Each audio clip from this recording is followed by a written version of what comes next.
All right, everyone. Well, welcome back to THEROS. I'm excited to dive back into a story of the Bronze Bullies, the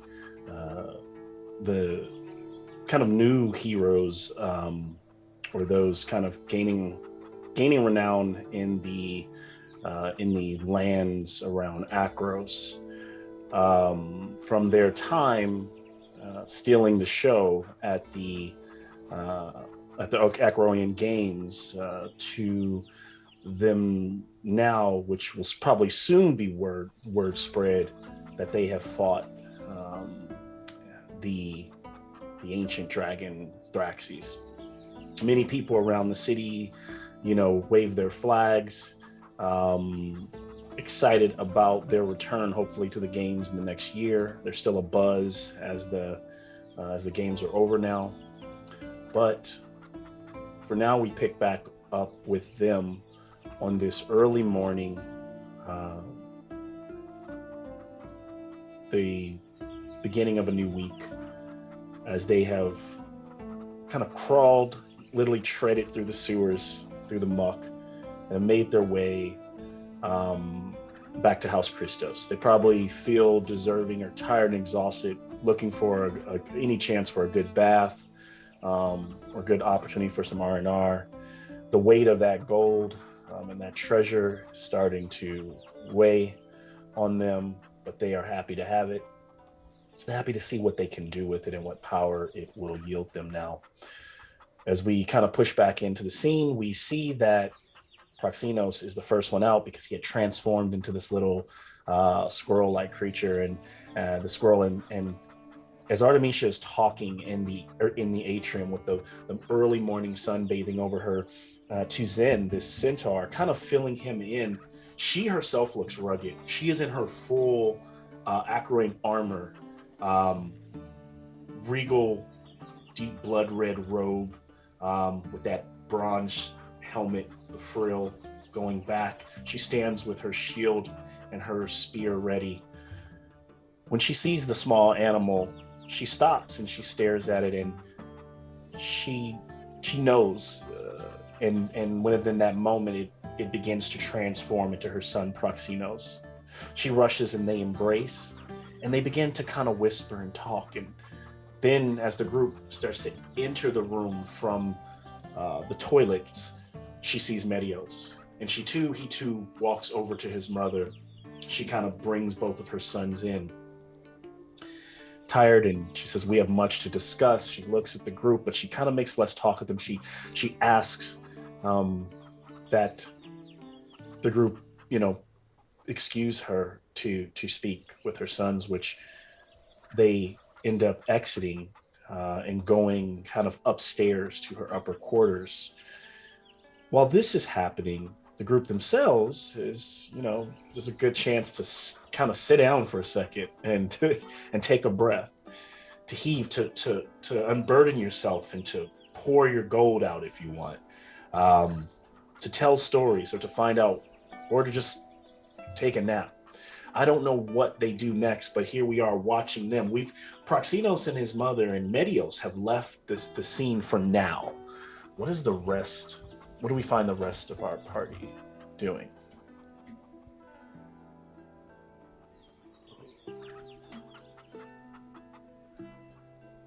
That's a very good question. Zen, okay, and also, but Zen is there too, standing next to the soldier Ladum, who's right outside of the atrium, right outside the front doorway, uh, kind of smoking a morning pipe. And he looks back, and he kind of starts to walk in. You all made it back. And he can kind of just see that you kind of been through it. Kind of takes a moment, turning it back over to you all. It was a long road. I'm gonna try to find anywhere is there a chair anywhere? Yes, I'm just gonna grab a there chair. are plenty of chairs. So yeah, grab nice fancy chairs. As you sit down, Pythias, you realize the nice pattern, the nice comfort, the material. You start to soil it a bit. As you kind of lean up and sit forward, you realize that whatever that wetness down there from the sewers is probably not going to come out easy.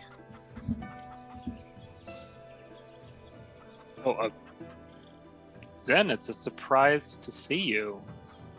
You want to come sit with us? Well, I guess you want to stand with us? Is that better? Actually, I think you guys might need to take a bath. You guys kind of stink. Yeah. Yeah, turns out the sewers were kind of the shortcut. We probably should have done that in the first place.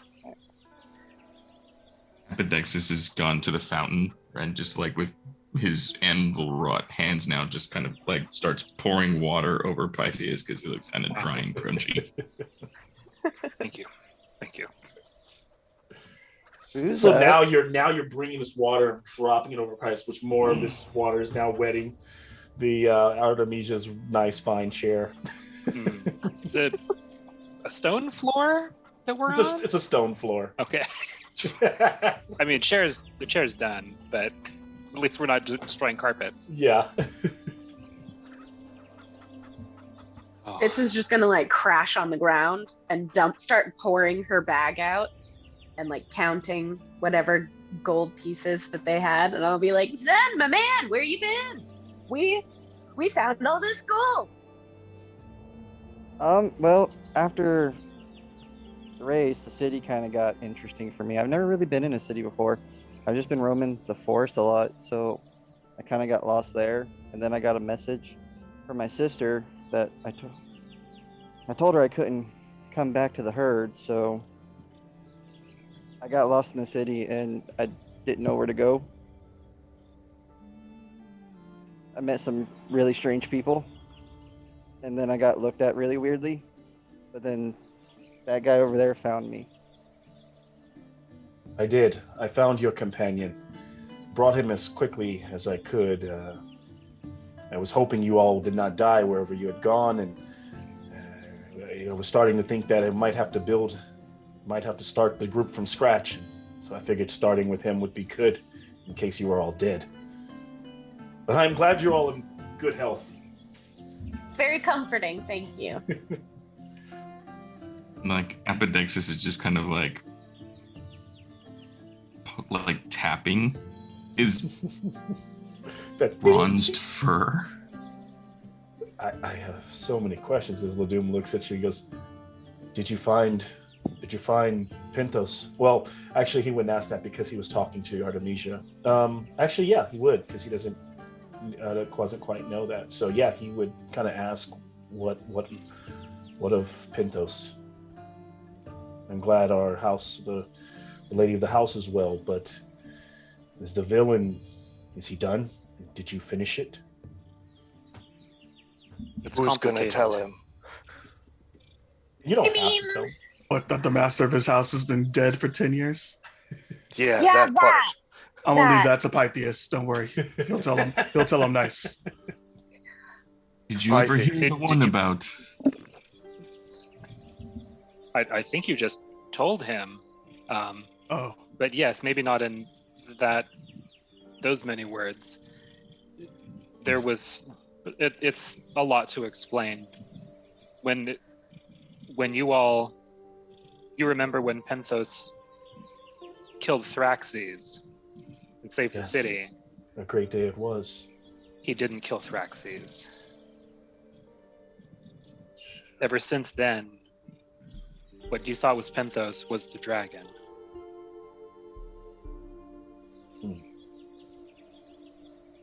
He kind of. That's not possible. But how? Think about his patterns of behavior, how he's been acting. The man, I mean, I never knew him before, but it sounds like the man you idolized wouldn't have done those things. I feel like such a fool. I've been They following. fooled us as well.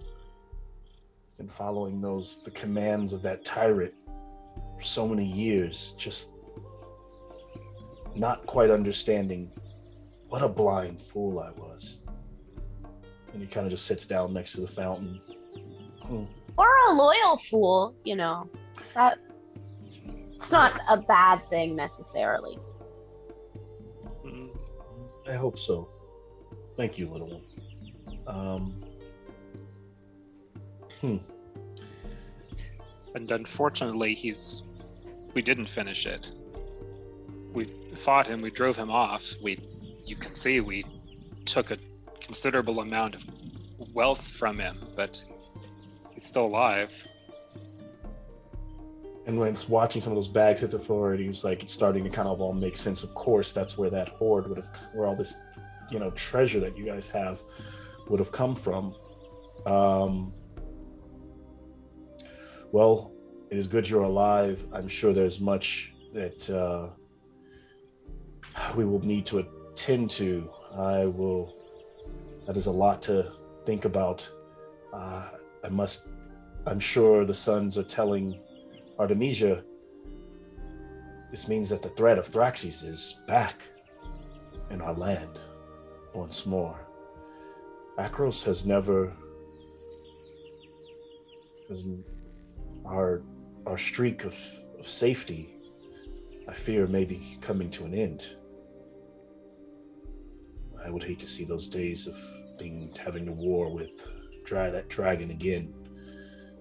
But I commend you for surviving. I'm sure Pentos' spirit was with you. There are good things as well. I mean, if any city is prepared for such a conflict as this one, never seen anything like it. You are all so committed to your security, to your way of life, and kind of pointing in the direction of where the two boys and their mom went. It is kind of amazing. It seems like they have reconciled, or at least they're on their way. Nods in affirmation.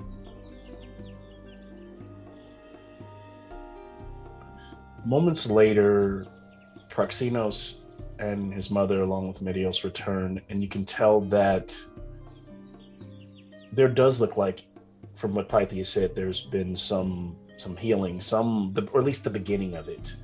But Medios still looks a bit. His face is a bit in shock.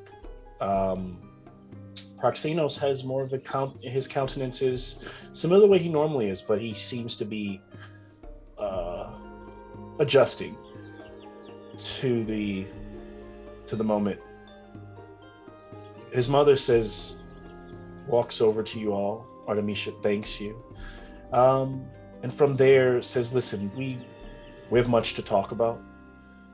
You are our heroes, and I want to honor you and what you've done here in Akros. But let's definitely get you cleaned up. Ladum is already busy. We need to rebuild this house. But there are multiple, bathrooms, we will get you back in tip-top shape.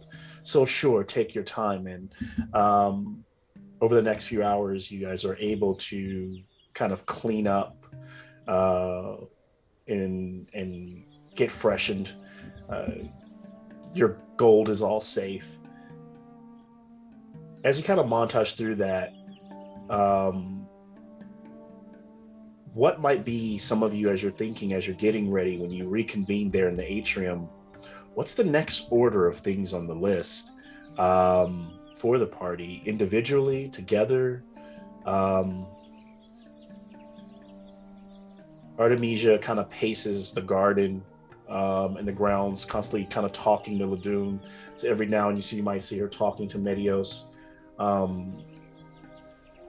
Medios never went and got freshened up or anything. He's still sitting in that like soiled white garb on the front steps, kind of looking out towards the sky.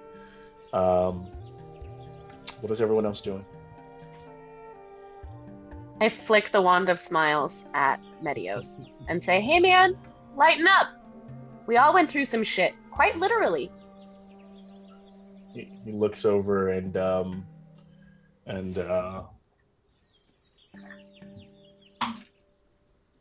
he fails. And so he just kind of like looks at you. He breaks into like a real cheesy grin. See, doesn't that feel better? And you can see him just kind of like Yeah, kind of like doing that to you. Kind of rubs his hands through his white hair. And he just sits. Now he's sitting there smiling and kind of chuckling. And you could tell he's trying to be as happy as possible. How much pixie dust is left? The man with the right Jesus. questions.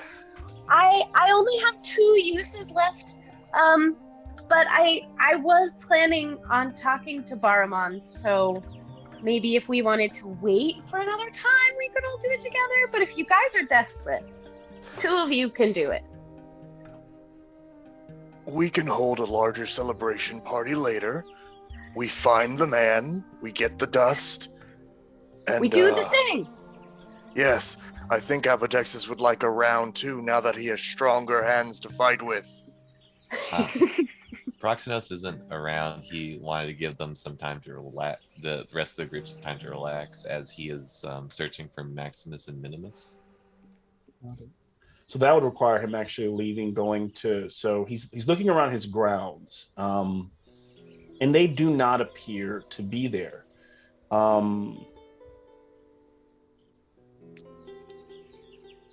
He doesn't see the horses. Can I have a insight check? Proxima. That is a 17. Okay. Can you tell me just a very brief, it doesn't have to be long, but like, a few sentences about like, since you're thinking about your horses, where you first acquired them, to just remind everyone else what made you name them that, kind of a quick little recap on Maximus. So it was back from the first time meeting the group when the band of the Return showed up.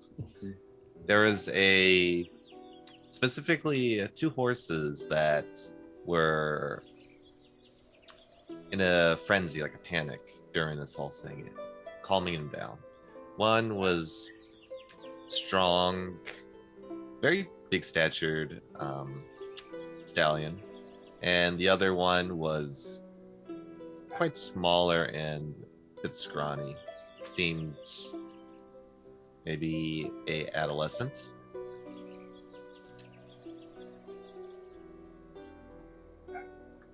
Thought popped in his mind of one is quite big and the other one's quite small. Quite small. And as he thinks about them and he starts to look around, he starts to realize he probably never had these horses long enough for, yes, while they were starting to understand, he was hoping they would make their way back to the residence, make their way back to House Christos. But House Christos, these horses would have to make it. The first tough thing would be making it to the city. And then 2 horses without riders would have to saunter through the grounds without anyone taking a weird or a side eye to it, possibly grabbing them. And then he thinks, those horses could be anywhere even if they made it back. But one possible does know that often when horses are without riders, they are corralled and taken to the stables in Akros.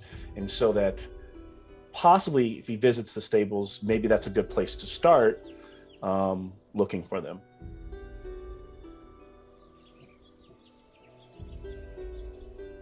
It's the stables. The stables. All right. Now, I'll share quickly not roll 20, but Legend Keeper. But my kind of map here of Akros. So stables are here, and just so you can kind of have basically near the center of the town where the arena is. House Christos is here, so maybe 15, 20 city blocks, to get there. So you could get there in no time. And so we see that Proxenos is preparing to make his way, head out and head to the stables. What is it? Is anybody would what would everyone else be kind of doing? Are you guys going separate ways to kind of visit and strike out into the city? Are you guys all going together one by one? Um, Gosh, I don't know about you guys, but I could really use a nap. Uh, Welcome to rest while he does that. I don't know, And I was Artemisia thinking. also says that she'd like to. Why don't we? She the last thing she shares with you all is that she'd be interested in talking with you further over dinner. So you guys have a whole day essentially ahead of you. Is it morning time right now? Yeah, it's like morning time. You guys washed up. You got there like early in the morning. The sun was just coming up, so it's maybe let's say, a couple hours have gone by. It's probably 9ish. Guess I'll do things during the daytime. Oh, you literally are welcome to use the day resting. So if you were just to rest, then I would just kind of link while you're resting at the place. You could look, I could, you could treat that as your like long rest while we kind of pivot to Proxinos. Or if you're going out or striking out, I just kind of want to know to kind of get a feel of who's doing what at the same time. I don't know if anybody else wanted to go to the market, but I did. And then I definitely want to go talk to my friend Baramon. But that could be another day if we have time. Velma, I'd like to be there what for are we that doing? conversation. Hmm? I'd like to be there for that conversation, but it doesn't have to be today. With Oh, Baruman. sure. Yep, totally. Baramon is in the city, so kind of it would be in the same vicinity as going, to the stables or in that. So you can always meet up with Proxinos later, or if you did want to do it today. It's Is not. Proxinos chatting with us before he goes, or is he just going? Did you just try to dip out, or? Proxinos kept it very short and sweet, saying Yeah. that Yeah. anything important, you should talk about it later during dinner time. I think would be good. I have And so you some just business at the stables. So you just see him. He's like right now. He's walking towards leaving his estate. Good luck picking new horses. Goodbye. Hopefully, I'll find some ones that I recognize. But Dexis is gonna go to that tree outside the city where he buried the bag of returned masks and go retrieve that. Interesting. And then he'll meet up. He'll tail, no pun intended, Proxinos. Okay, and so we see Apo, outside of the city limit or right outside the city gates, digging his paws through the soil where he left it. Can I get a investigation check just to see if you make sure you're very low, but just to make sure you didn't forget where you put it? That is going to be 18. Okay, so sure enough, digging through the soft earth, you pull out and reveal the bag.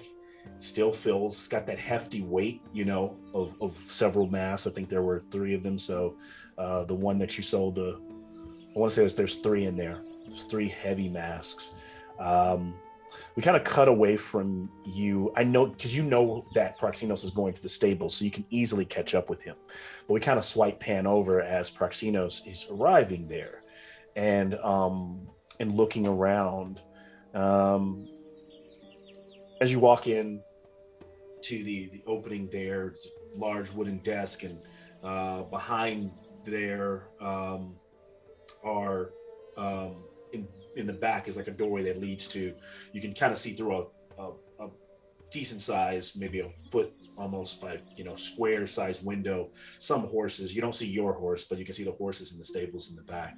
And a kind of grimy, older gentleman, balding, like more like 5 o'clock shadow stubble, comes out. What can I do you for, young lad? Kind of got like a swollen red nose, like he's kind of drinks every night.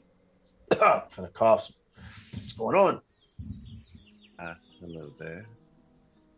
Hello. I would like to know, has there been any horses that have been found from the outskirts of Akros lately? Uh, kind of looks down. He goes, "Yeah, describe them to me. We always find a couple horses here and there. Let me see. Do they have? Do they respond to names or? Just tell, One big, very big, stout stallion named Maximus, and a scrawny younger one. Looks like maybe a adolescent, not adult yet. Named Minimus. Yes, I did come across such a horse.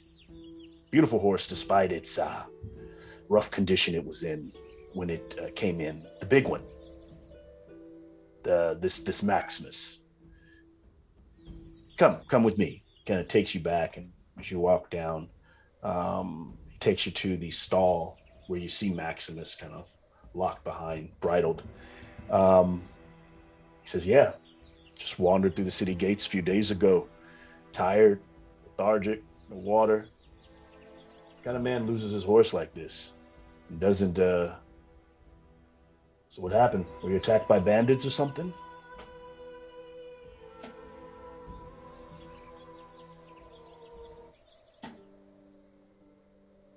Left out by the mountains, far out. Before you answer that, also what you notice, Proxinos, because I just want to add it so that it might inform what you say next. You notice on the rear side and also on the chest area, like right on the neck of your horse. What color is the horse? Is Maximus? Brown. Brown. This is a deep brown horse. You can see the whelps that are still that have hence healed a bit, but they are very large, kind of like 3-clawed, like almost like Wolverine style slashes in the horse's hide and in around like the throat. So it looks like it went through something. It looks like it was attacked. It wouldn't take much for Proxynos to parse what has happened, especially because it's only one horse that came back. Yeah. You want to give me a nature check? You could do nature or investigation. He kind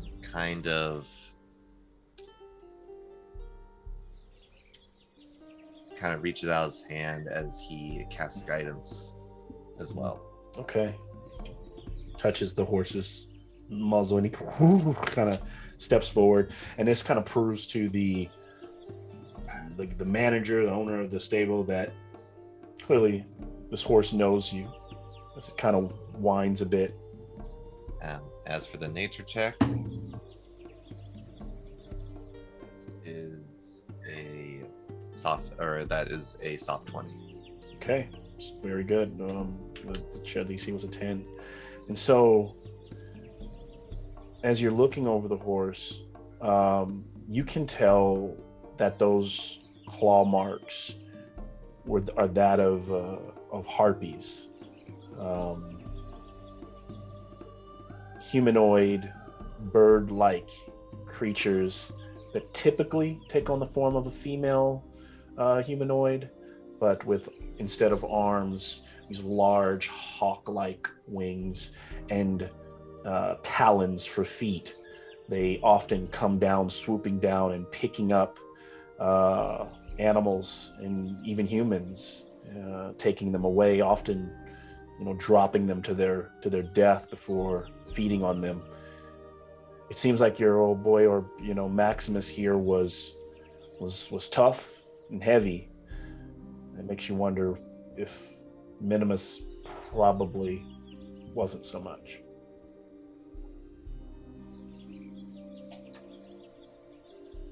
Suffer from my failings. Still have much to learn. Now, you Sorry. also notice that you don't have when he said this horse came back in, he did not make any mention of a cart.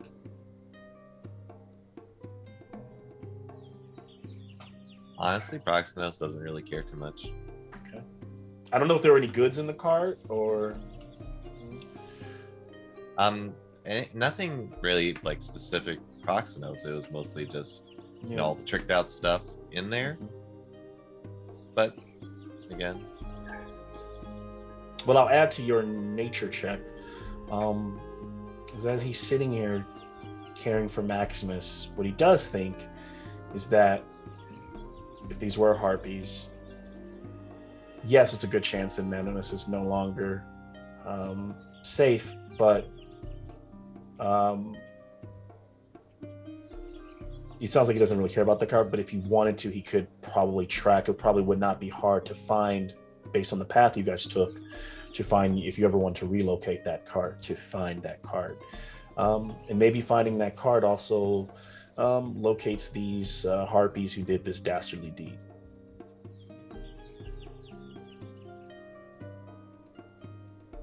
Well, you want the horse back or what?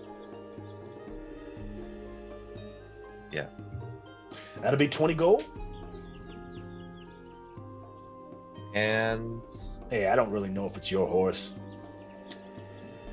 he takes out 20 of the 26 gold that he has left in his pocket. Good doing business with you. What's the point of being an aristocrat with a name that you can drop if you're not going to drop it? Yeah, he didn't write it in. He doesn't care about that. Yeah, so he takes the gold. He's like, thank you, my boy. And he says, and he kind of happy. You can tell he's kind of happy he didn't have to put up a fight. He's happy that his like kind of that he leaned into that and it worked. And he goes, let me get that to you. And he goes, and releases the horse to you. Maximus comes out, kind of nuzzles to you. Imagine you leap up on him and now kind of riding this majestic steed at the same time, who's now kind of got these battle scars at the same time that Apodexus is showing up.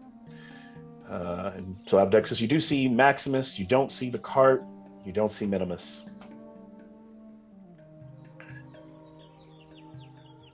Where's the small one? Harpies. Apple, you've also noticed crazy looks as you walk through. Just being, you don't see too many, anvil rot, and everyone has, you do see the Bronze Bullies flags every now and then, so people know of the Teroxes. And they're like, son, Leon, and like every now and then you see like, or a little kid point like, Mommy, look, Leon and anvil rot, but not like necessarily in bad ways, but just more in like in a like, whoa, like look, like they're almost admiring it. And every now and then you might hear Perforos, whispered. I think he'd probably do the same thing if anywhere that there's a reflection, he'd still kind of be weirded out by whether it's in a fountain or a window. Like he'd stop and be like, who the hell? Oh, wait, that's me. As we're moving through, what might Telmoon and Teroxes be up to at this moment? Telmoon is pretty sure that Teroxes is going to put him on a forced march pretty soon, so he's sleeping while he can. So he's resting. Is Teroxes shut down now? Kind of just, I know he doesn't sleep, or is he out and about?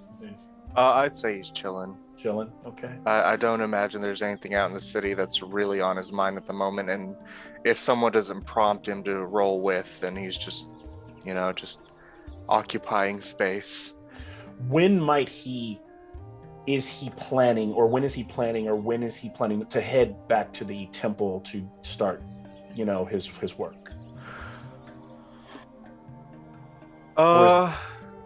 Actually, that is, now that I think about it, that is one thing he could be out doing, is just like attempting to hire artisans or ask questions or try and make connections between getting people from the city to the temple to actually shape it up, like local flame speakers at temples, local merchants with supplies, things like that.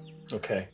Seeing as most of the flame speakers exist outside of the city limits, it's very hard to find indoors. He would kind of have to start his journey that day and start heading back up to the temple. Or if he's just walking around, maybe talking to people, can he give me a investigation check to see what he locates in his time? We can certainly attempt this very poor roll. Did you drag Telmoon with you, or are you just letting him sleep? No, he lets you sleep. He knows you put in work and he appreciates it. Okay. Investigation. I'll give you advantage because people do know you walking around with your bronze bullies. things. 16. Okay. And so with the 16, so he's able to find a section of the city where there are some temples to both Iroas and Heliod, but not too far away he finds a small temple, very dark. It's kind of almost like a mausoleum, and he goes inside and there are candles kind of lit all around, and there's a statue that kind of resembles a small forge, with a smaller statue, not as grand as what you know is up there in the mountain, but maybe a 6-foot statue of Perforos at its center. And he meets a middle-aged woman and a man who take care of the temple constantly. Like as Troxys talks to them, they talk about they come here often, and that people in the city often, they feel like they don't give Perforos enough respect, constantly fearing him or fearing change. And so hearing about this temple, that their eyes kind of light up, because they realize, like, they remember that temple, but artisans and stuff, no one's been up there in years. It seemed like Perforos had moved deeper into the mountains, so he wasn't necessarily like speaking. And also the city had moved away from flame speakers, and these people, they're more like priests. They're not flame speakers. But they're intrigued by this idea that you'd be willing to recruit them if possible.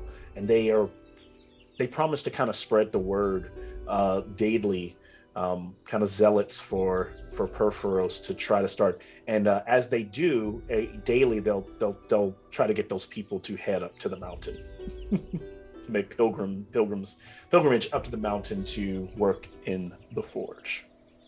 That'll do. Now, Fitz, I know you wanted to go to Barman. I know she's resting. She also wanted to go to you had mentioned going to the marketplace. Yeah, I want to commission those things that I talked to you about. Mm-hmm. And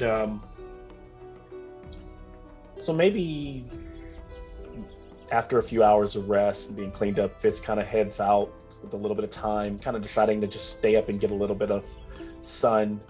She finds herself back in the marketplace.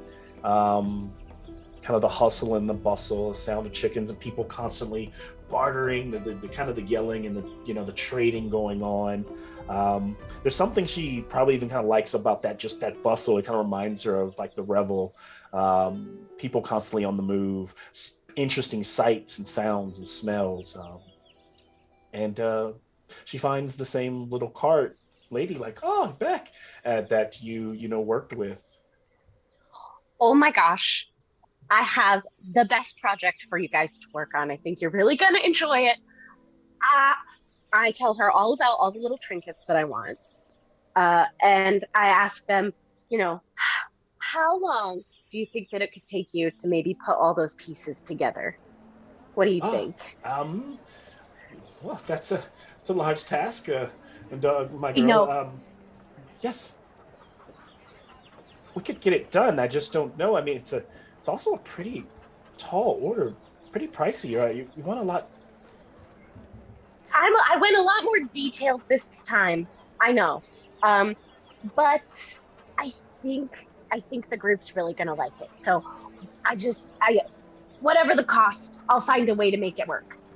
No problem. And you realizing you have it, and she ends up giving you. I imagine, or do you want to talk about what, or you're trying to like maybe not share with the like in this moment what you're actually working? Once it's all ready, then I kind of want to show up with big bags and to be like, everyone gather around. And so she's like, okay, I can do that. And how many again? And she's kind of writing down, taking a few notes, and she takes notes on the materials. And she's like, okay, that many. She's like, 80 gold coins? Okay, yes. Yes, I can definitely make that happen. Okay. Oh, yeah, wow. Yeah. She's like, I'll even give you 90 gold coins because I know you guys are such fine craftsmen and you're going to do such a great job. And I'll give it to you. You want it now? Or are we doing If you'd some like, now, you can do half some later? down. You can do half down in the final payment to make sure you know we're good for it. You know what? You guys are so great. No You're so problem. wonderful. I just can't wait to see how this turns out. You guys must have got paid pretty well from the games. Exactly, from the games. Wow. I didn't know the athletes made so much. You'd be surprised, and marketing is so valuable that they really appreciate it. I just smile and nod, and I give her finger guns and half the gold. And did Pythias or Zen? I was going to say as you're backing away from the cart, you kind of bump into Pythias, who's trailing you there. Pythias, do you need anything in the market, or are we just good to go straight on to Baramon? I just wanted to talk with him more. He seemed like a very interesting kind of guy. Okay, great. Just shh. I don't know if you overheard what I just ordered. Just keep it a secret for now, because I want to surprise everyone, okay? Okay, come on, let's go. So making your way through the streets, the two, both Pythias and Fitz,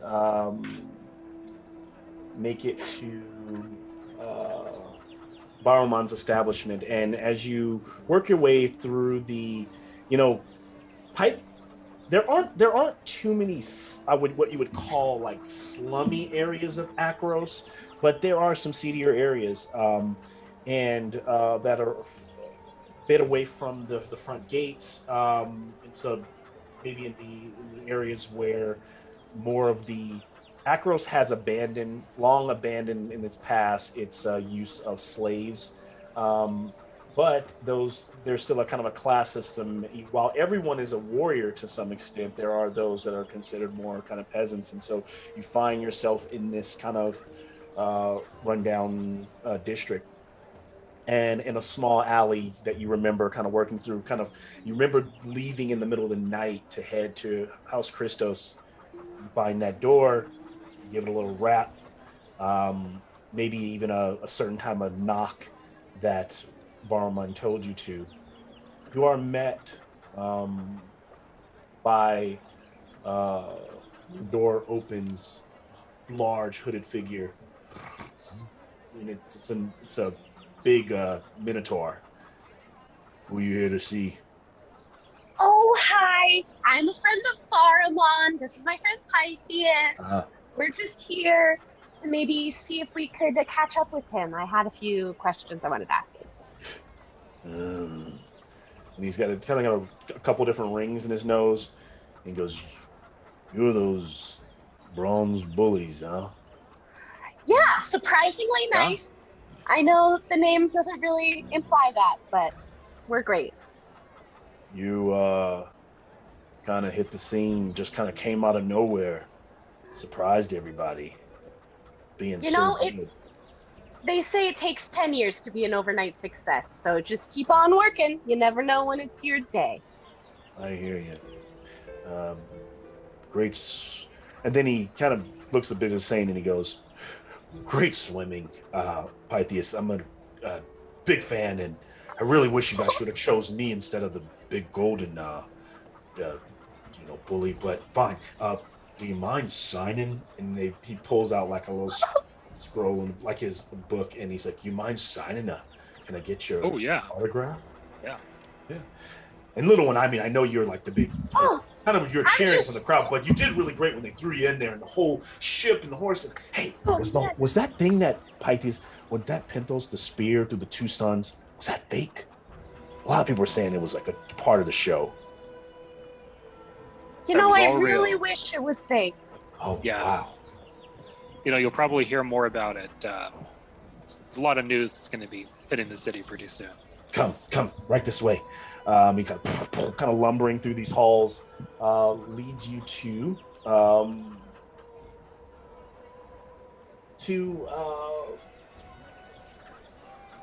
Baruman's personal quarters. And so as you enter, it's a nice kind of swanky little room.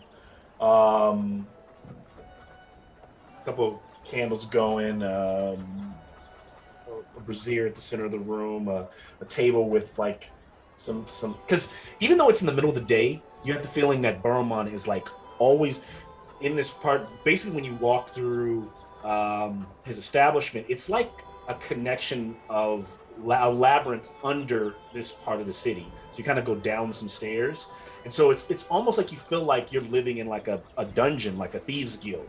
All right, and so when you walk in, he's behind his little personal bar, pouring himself a drink, and look at you! You made it back. Hello, little Time one. to see. Is it just us, or are there other people around? It's just you all. It's just you and Pythias. Where's the rest of the fantastic group? I thought you were the THEROS, but now these days I'm hearing the Bronze Bullies. Yeah, we've rebranded. Oh, good for you. Everyone's kind of tired. We just got back into town, and so some people are kind of taking a rest. And we found some kind of interesting things, and I just kind of wanted to ask you some questions. Sure, I'm all ears. And he's a satyr, kind of like the guy you see behind me, but just very well dressed. His horns do kind of curl down around the side. He's always smoking a pipe. Takes a drink, and he goes, I was surprised you all didn't get yourselves killed raiding House Christos that night. I hear you decimated the guards that were left. I was really surprised too. We kind of did a good job. I'm really proud of us. It was a close thing. I think we probably should have listened to your hint about going underneath, but some in the group are hot-headed. Ah, yes. I like hotheads. It's how I make my money. So, and speaking of, we could always talk about how I make my money a little later if you all are ever interested in putting on some underground fighting shows. Ooh, that sounds delightfully cryptic. Oh, no. Nothing negative, nothing bad. So yes, you said you have questions. Well, okay, my first overall general question is, my friends really enjoyed that dust you gave me, and I was wondering if I need to talk to you to get more of it, or if I have to go somewhere else to get more of it. But I think they kind of want like lots more of it. They want more. Yeah. Okay. About that. Oh no, I hope it's not ridiculously rare, because we kind of. Anyway, yeah. Well, before, when I gave you that I did, it wasn't. It was actually quite plentiful. Now, it's not illegal here in Akros, but it is frowned upon, and so I try to keep it to my network. You won't find any merchant selling pixie dust. No, and that's why we came straight to you. Yes. Well, the thing is, why I'm a little bit sad is I've only got one more bag. Oh. You wouldn't want to hear the exorbitant price I'm selling it for. You see, prices are going up because the stuff's harder to come by. I used to source the stuff from the Setessan Wood from a crew of, I call them bandits, whatever. They call themselves the Pharmakia.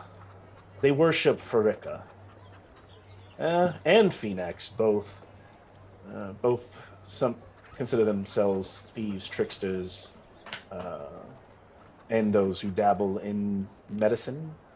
The problem is their shipments, since you all left, I was supposed to get one 3 days ago, and no one showed up. And I do know that the way they source the dust is quite dangerous.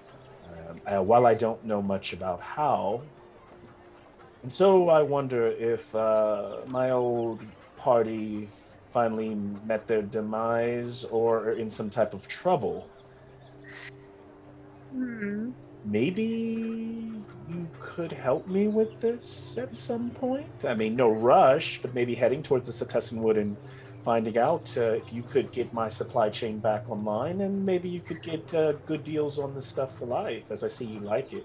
And it kind of like leans down and like flicks her nose a bit. That definitely feels mutually beneficial. I would have to get more details about what you need. I don't know how long we're intending to stay in town, so I can't really make any promises on a tight deadline. But if I could talk back with the rest of my group, then yeah, maybe we could see if we can't help you out somehow. Of course. Like I said, what do you no think, rush. Pythias? Sounds like Since something you're you here with might me. want to do. Yes. Question. I don't want to. Don't want to insult your friends if you know these are trusted friends you're speaking of. But with you being the only supplier here, and them being your only chain to get this stuff, what is the chance that they've just decided to cut you out? Bingo. That's kind of what it's leading to. If they have decided, I'd be hiring you to make sure that they understand that that was a bad decision. I'd be wanting the bronze bullies to give them a show.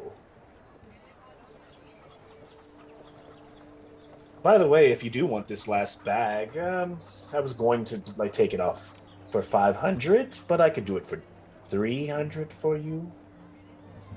Pythias, what do you think about that? It is the last bag. It's the last bag, Pythias. What do you think? I don't know. I had a bad experience that last time. You know, I hear it's kind of a draw.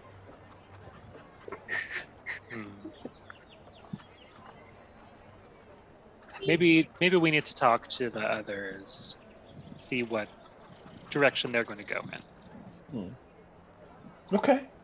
Gosh, it sounds like we've got to confer with our friends on a few things. Although there is something that I wanted to ask you about that I don't need to confer with my friends on. And as you're asking, he says, "I'm sorry for being so rude." And without even asking, he's already sliding kind of drinks your way, whether you drink them or not. There. I scoot the drinks off to the side and kind of wipe the counter so that it's not wet. And I pull out of my backpack the painting that I got from the Dragon's Hoard. That's the revel, and then there's a person missing. And I kind of lay it out for him, and I'm like, this makes me feel very funny, but it seems familiar somehow. And I just don't know who to ask. Do you know anything? Does anything in this look familiar? Or can you point me to someone who could kind of, I don't know, explain it to me? He kind of like steps, almost like you lay it out in front of the counter. He steps to the counter and kind of like, it as you roll it out, it kind of brills, kind of tries to roll back, and he lays it back down. Wow. I'm no art connoisseur, but this is quite stunning. It's beautiful, isn't it? I mean, look at the detail. I can't believe it. I feel like I'm there. And he starts to focus in, and he goes, "Look, there's a little smudge, like a little person missing, almost like it wasn't ever finished.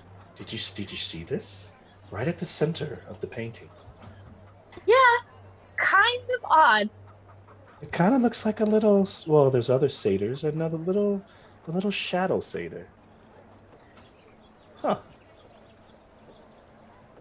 And What do you make of it? Do you know the artist? Do you know someone who's like really into art, deals art? I'd love to take it off your hands. Well, I don't think that's possible. Oh. Unfortunately. So sad. Well, if you I don't know how I can unravel a mystery if I don't have the thing to show people to get the answers. What makes you think there's a mystery? It just gives me a certain feeling. Do you not get that weird feeling when you look at it? I do. I do have a art appraiser, someone who would know more about such things. He is a man by the name of Demos in the city of Melitus. I could give you directions and point you to his abode.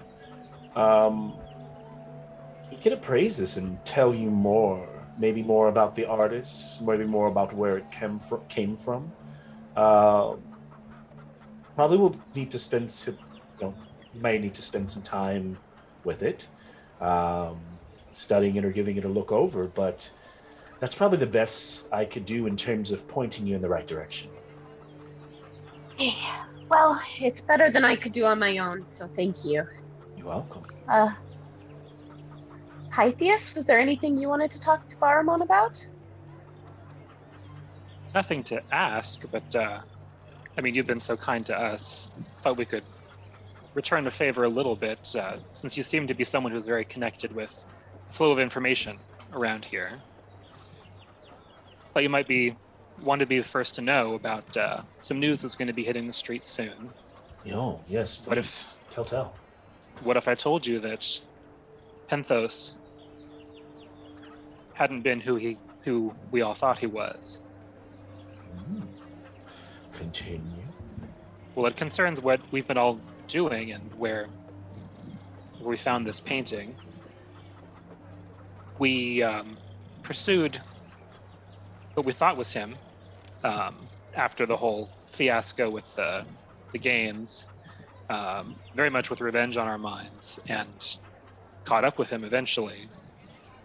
And it turns out that all those years ago when Penthos defeated the dragon, he did not defeat the dragon. That it's been a ruse the whole time. Thraxes replaced him and has been hiding among you. I knew the old boy. You knew it? Oh, I just had a feeling. Some of these tales. One man besting a dragon. Ha! Even Penthos wasn't that good. Thraxes is alive, eh? So, that means there's a horde up there in the mountain. Well, I imagine two of our friends may be running back to pull more from it. You found this horde? Well, that's where the painting's from. Ah, yes. A dragon horde. The dragon horde of Thraxes exists. That is such amazing information to know. Good for you all. And you can see he seems to be quite amazed by this and kind of thinking, almost a bit lost in his thoughts for a second. Well, hopefully I've been helpful. I've got a busy day ahead of me. I would warn you that if you're going to be looking into this, it's a very dangerous journey. And we're planning to return there. Definitely sour any type of deal that we're about to make with you, sir. Oh, I would want to sour any deals. Hey, I'm always looking at what's best in it for both of us. So you make sure you talk to your group about what I asked for, and hopefully we can make that happen. I have no interest. I won't be leaving here to go find any dragon horde. And no one affiliated with you will do so either, right? Of course not. No. Of course not. Cool. Thanks. Really appreciate it. I roll up the painting. Okay. Insight? You want to give me an insight check first? I don't think I need to give you an insight, but sure. To see if you all trust her. Yeah. My wisdom's terrible. That's... What is that? Yeah, it's a 4. Yeah. Mine's a little bit better. A 15. Okay. So, this is the first time. So, you kind of like there's this thing that I imagine that Fitz is drawn to Baramon because he seems to have all these different information. He have all these connections, but in that moment, she's also realizing he seems sneaky. I don't think you immediately think he's gonna, send affiliates up there or try to. He would have to find it. He'd have, but you wouldn't put it past him. And so you suddenly kind of look over at Pythias like, ooh, like we shared that. And I have a. Oh, go ahead. No, go ahead. I was just gonna ask for even though you're not really being stealthy, this is really about how you've packed your gear, how you. Give me a stealth or a sleight of hand. Is that for both of us? Actually, just for Fitz. Just for Fitz, okay. Well, awesome. It's a 9. So actually, what I'll ask you, Fitz, is now this kind of reveals the cat's out of the bag. So you'd have to. I'm just going to ask you to answer honestly.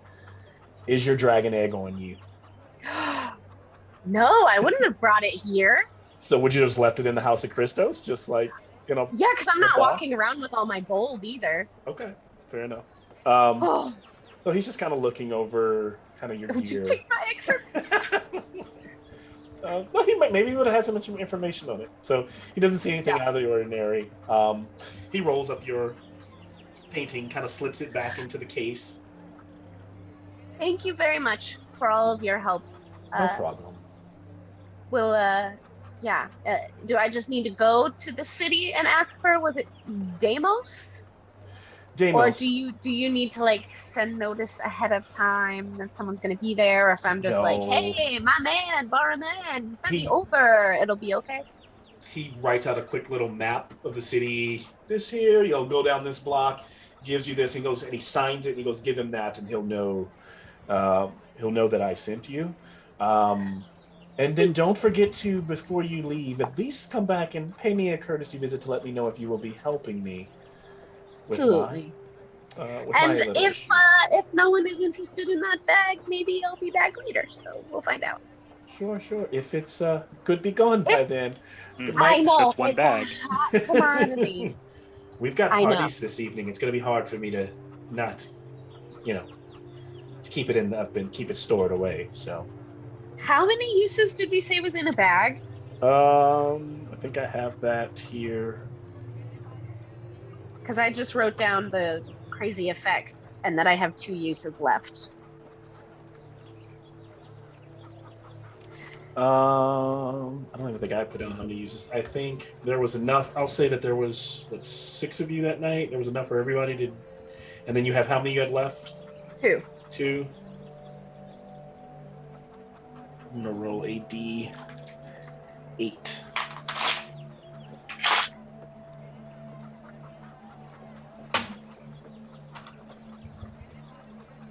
So with the +2, so 8 uses, roughly, depending on how much you use in a, give or take. So I'd say 6 to 8 uses in a bag. Okay. I'll just ask my friends, and then we'll find out if that's what we want. All right. Were we headed out? I don't know, Pythias. What else do you want to do? My business is completed. Well, if we're headed out the door, I would also lean in and be like, maybe also if I know it's a big loss for you, but those 2 doses you have might be very valuable now. Oh. You make a great point, Pythias. And again, we have a lot of money. So. I mean, yeah, unless people keep telling people about this hoard and then everyone goes up to the mountain to try and find it. Oh, yeah. Maybe we don't talk about that part so much. I imagine we're having this conversation as you're on your way not back. Like in the.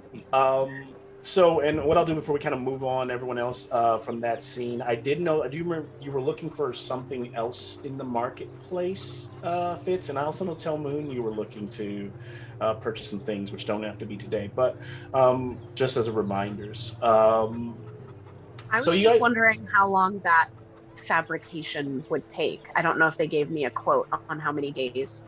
She quoted you like, if I recall, she made the last ones.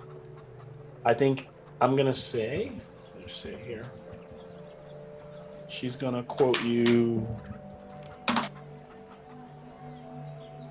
7 days, almost a week. Okay. A week. Okay. Yep. Okay. It's worth it. It's worth it. It's gonna be great. So she's steady working on those. Yeah, with gold adjustments, I'd kind of prefer to figure out with the group how much we're splitting before I start spending stuff. So sure. Yeah. That's just kind of why I've been gone. So here's a moment where everyone kind of regroups, right? It's about it's later in the day. It's going on maybe 6 p.m. Sun is, even whether we call it the sun, some people call it Helliot, it's starting to drop lower in the sky. Kind of like a beautiful vanilla kind of sky overhead. What are the party maybe doing? Anything else you guys want to share? Maybe before we move to the dinner with Artemisia, or well, as they're kind of as they're returning, Oxynos would say to Apodexis, "How are you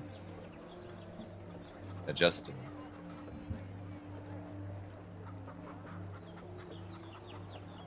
It is strange. Not quite used to it yet. And the sound, and you just hear like the ding. Do you hate what's been done to you? I neither hate nor love it. But there is something that's pressing. And that's what I saw in the underworld. That army is coming. And I don't even think the dragon is as difficult as that army will be. If we don't figure out where it's coming from. A vision? An army of returned. And they've somehow found a way out of the underworld.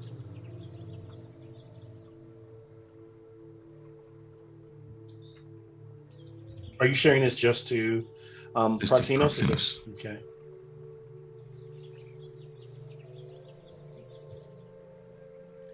Apo. I shudder at the thought. Such a thing happening. That is why I came here. And he just kind of like pats at the bag with the 3 masks in there.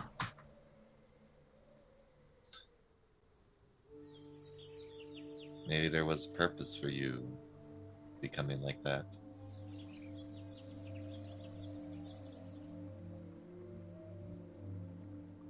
It is as these your people say, all things in good time.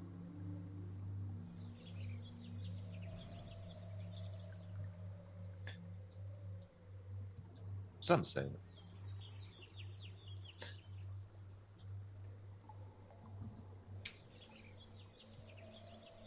A vision, eh?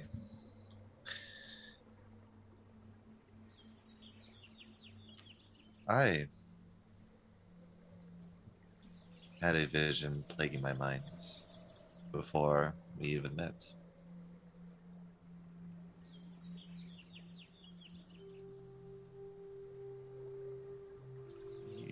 If they were walking, then Appa would just stop and be like,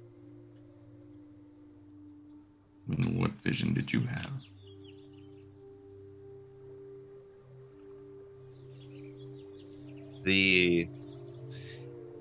There's almost like a somber, maybe melancholy look to Proximus. It's hard to tell. Says,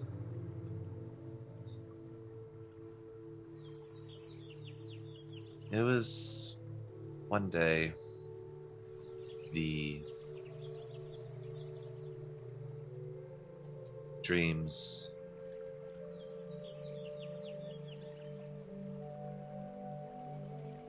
I saw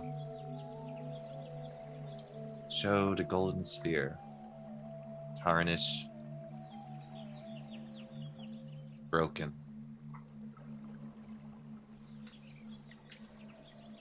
Saw in crumbles of ruins, and the dead body of my younger brother.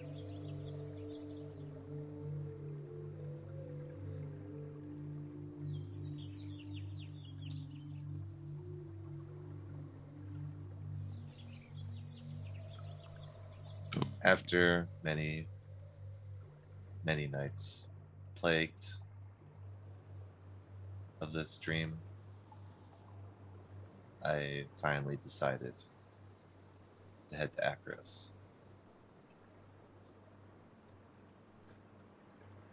Do you think that you've stopped the death of your brother? He, from his bag, he takes the broken in half spear. And as he starts to speak again, he looks down at it. I cannot say for certain if it has already come to pass, or if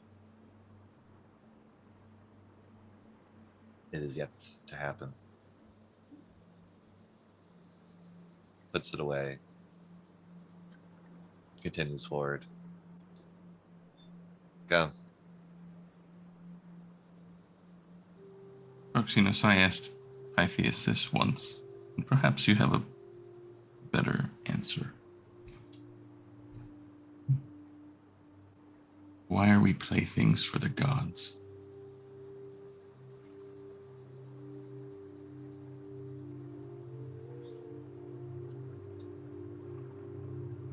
Turns back. And he says,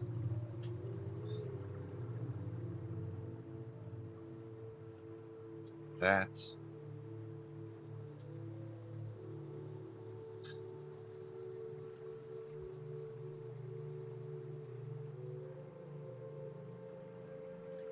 is because we are in a cycle.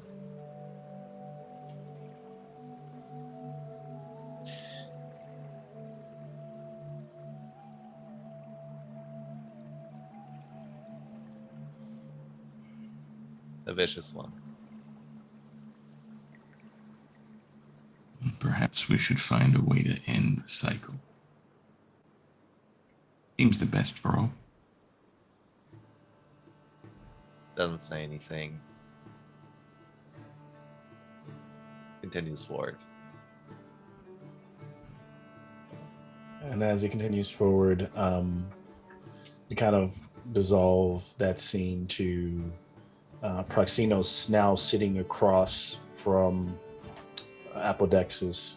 And you all are sitting at this long, grand banquet table there in the House of Christos. Within a day, they've been able to at least get a few servants who are bringing food in and out of the kitchen.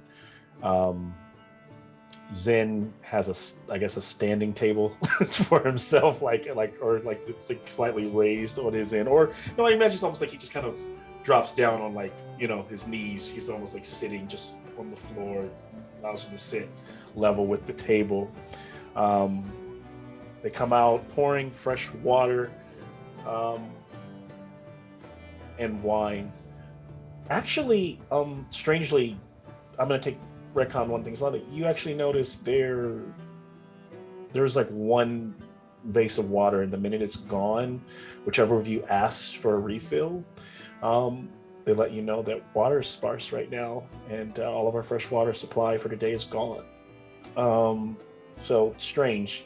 Imagine Pythias might even perk up hearing that. Artemisia has not come out yet and come to sit at the table, but you all are kind of there eating your grapes or having your fill, fresh meats and bread. Anybody want to add anything to this? But what we will do is I'll probably close and take a quick 5-minute here break, unless there's anyone who want to add anything before we do that. Okay, so we're all sitting there eating. We'll be back in a few. Good stuff.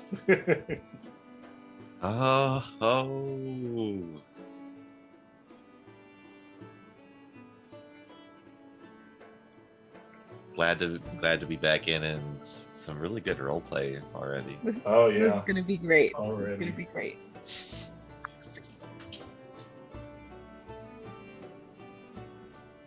All Breaking Bad on us. Maybe. You do realize that the name of our group also is still BB, just like the title of that show. This is fine. We can be fantasy drug dealers now. That's fine. We'll make Zen the one who knocks. I'll just be like Jesse. I'll just go sell it. The There you fastest. I can get to city quicker than anybody. Until we get higher enough levels and y'all get teleport shit. That's true. All right, I'll be back, y'all. I forgot everything about this campaign. Oh yeah. I was like, I don't even remember how to play my character. Screw it. Let's just wing it. That's the best way to do it. I come back. The party's loaded. Furry cat is now a metal cat. Fitz and Pythias go off, For drugs. yeah, for drugs and become like, established drug dealers possibly. Some casual conversation about destroying the gods, Oh yeah, yeah.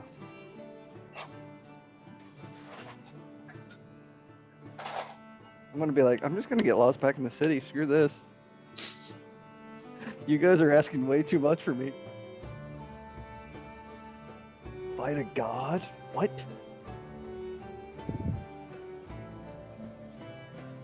Although I'm curious why your city's running out of fresh water. Maybe thank the other campaign, the other group, Group 2 or 3? the one that has Thassa they're dealing with.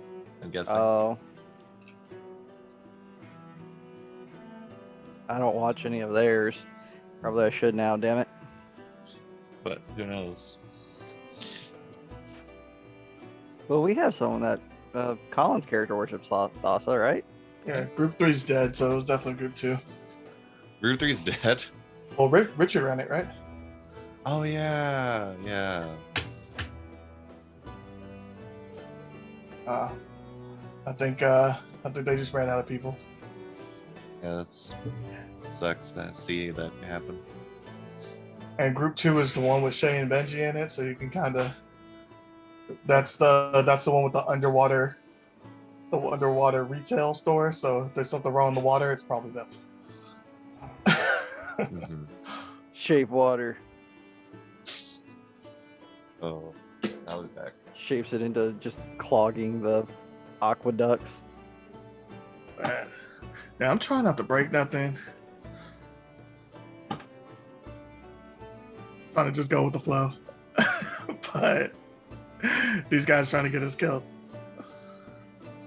I have no business being in the city, and there's nothing I can do besides just roam around. So I'm like, yeah, no, I'm just gonna chill. Like That's kind of. I think that's kind of it too. Like we made very distinct characters, so it's not like it's hard for us to find common ground a lot of the time. Like we were all here for the games, but it's like, why are we still here? Yeah. Like obviously, Proxinos, he has a reason. Yeah. Everyone else is just kind of like. Taroxys has a reason, but he's making it up as we go along. Like, we don't need to build this temple. Like, this is not the only way to continue gaining favor. Like, Perforos didn't tell us we had to build up this temple. Taroxys is just being a daddy's boy right now. Being like, oh, let's spend all our money helping the priests. Sir, I like the idea of having a comfortable, wealthy base of operations. We will never come back here. Half our party will refuses to go to the mountains. It already has a set up teleportation network. So all we have to do cannot is... take with us. We'd have to get back to Proxenos' house. We're at Proxenos' house. Yeah, but I'm saying, well, they'll never come after we leave here. They'll never go back there. We have the flame speakers set up a portal network everywhere we go in the major cities so that we can hop around when we need to. That's quite the investment in the church, bro.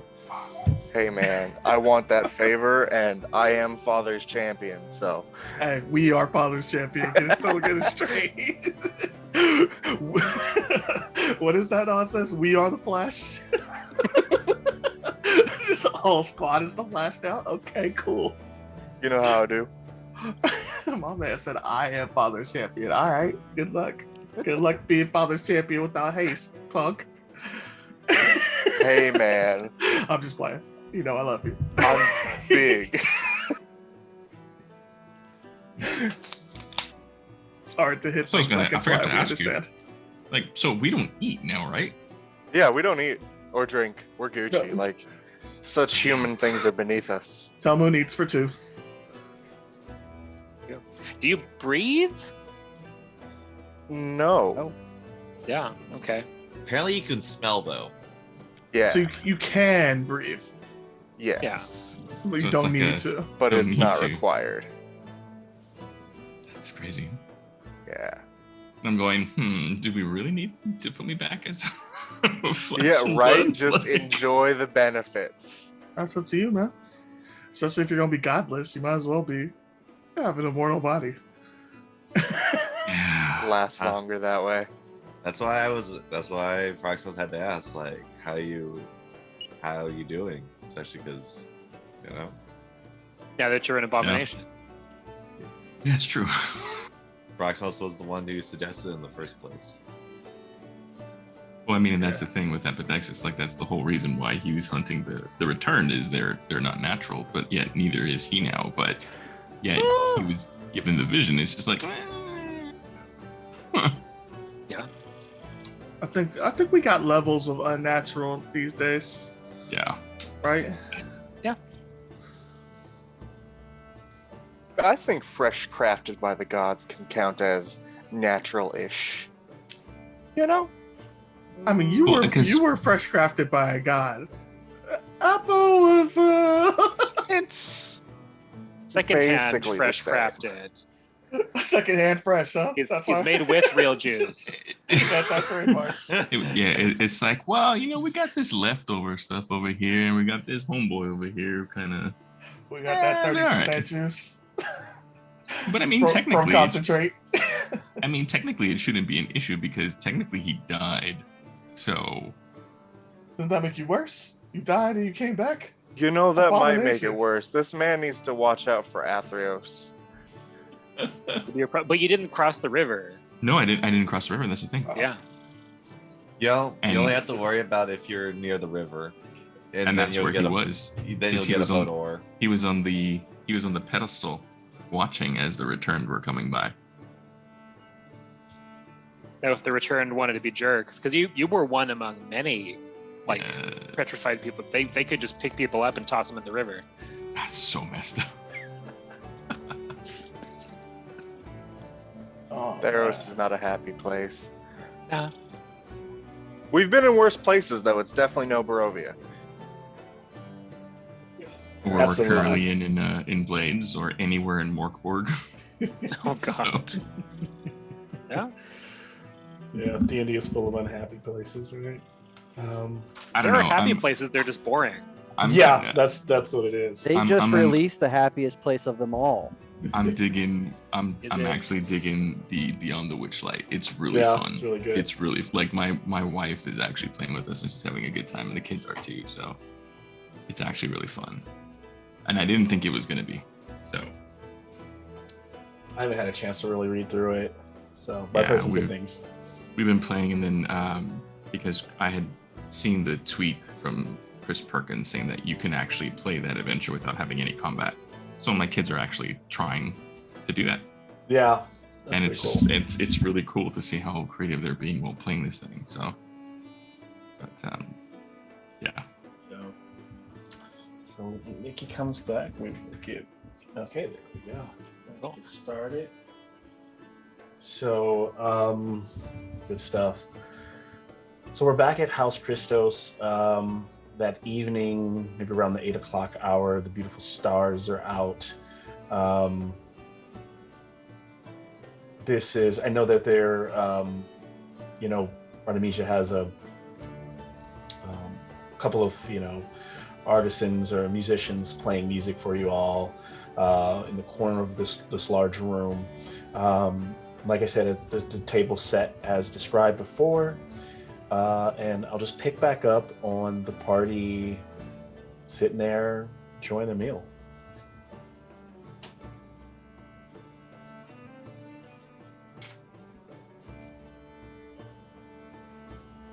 First meal together after a long harrowing.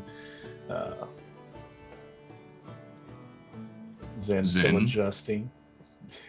What has been the most interesting thing you've seen? You sound familiar, but you look different. That's Apodexis. No, he had fur. I ran into a Medusa. Working. Not very nice. Yeah. I had help rebuilding him into a anvil rod. Ding ding. There are two seats kind of at the head on each side of the table.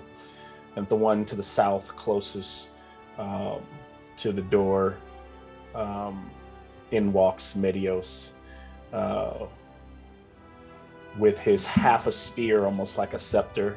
He walks in very regally, well dressed. His little tassels, gold tassels, kind of to the nines. He's fashioned his little kind of reef. His back, his little gold frilled leaf sleeve. He kind of sits down. I'm sorry for being fashionably late. As I can see, you are already digging in. Some of you need some manners. But he snaps his fingers and a couple people come over and pour him a glass of spiced wine. And the servant puts a little pepper in it. He's a little bit more. A little bit more. Thank you. And then a toast to the house of Christos being reborn. Yes? And everyone toasts, takes a swig. And then in walks Artemisia. The lady behind me, older woman, but you could tell earlier you saw her in this gear, all of her strength, her warrior-clad armor. Now she is dressed more elegantly in a red, still wearing that symbol of Akros, that color of Akros, her red with adornments on her ears, her head of bronze. And she goes to the other side of the table and sits down. I can't say how nice it is to have a family dinner. I'm so happy to have my boys back. And I can also say that we are here with extended family now, these bronze bullies. So I appreciate your attendance to this dinner and honor you and thank you for all you have done for the house. And she toasts again and takes a swig. And she says, yes, well, let us eat and be merry. Let us just talk. How was your day in the city? How are things going? What are your next plans? Oh, everyone don't speak up at once. It's okay. It's Bo slams the bag of masks. Wow. And so they kind of spill out. find more of those guys. Why, Mediel speaks up, why, Apple, why would you bring cursed returned masks to this dinner? Because we have more to worry about than just... Those are masks of returns that you killed, correct? Returned or returned. We see them all the time. I mean, not all the time, but they, not outside, definitely not inside of the walls of Akros. They stay in their city of Asphodel. We have no reason to worry. Except that we encountered them before we got to the city. Yes. And once I was in the underworld, they were amassed and leaving. The dragon is not the only issue. Are you sure you were not having delusions, Apple? And he just, with his fist, not realizing how strong he is now, just like cracks off a piece of the table and then just. I mean, he was definitely dead, so... I do not think we should take these accounts lightly. Fair enough, and it makes sense that... Where will you start then? What is it, what do you think of you? So you've seen these returned in this vision. What is expected? What could we do about this? They must be hunted down and killed. And the masks, and he just kind of looks at Proxenos, return to Lord Erebos. Please, because those, yes, we do not want them here. Well, if they have a city all to themselves, it's a clear target. I mean, we ourselves can hardly take on an entire city, but it's a place to start. Yeah. I would not... You all have done great things, and you have faced the evil, the Thraxes, but do not bite off more than you can chew, young warriors. To become great champions, you don't want to get yourself killed by going into that dreaded city. I mean, unless you were, I'd say, unless you're just looking to get some surveillance or find out information, I would be wary of getting yourself thinking that you can take on all of the returned alone. The gods have struck a decent balance. It seems that Heliod would not allow the returned have been kept to their cities, is what I'm saying. Such a large army leaving unchecked, I would expect Iroas or Heliod to definitely step in. But that is just my thoughts. Lady Artemisia, I mean no disrespect. And he collects the masks and puts them back in the bag, ties it, puts it on his belt. Apodexis, how do you suggest we fight them? Do we need to collect some information first, figure out if there are large sightings of them in certain places or something?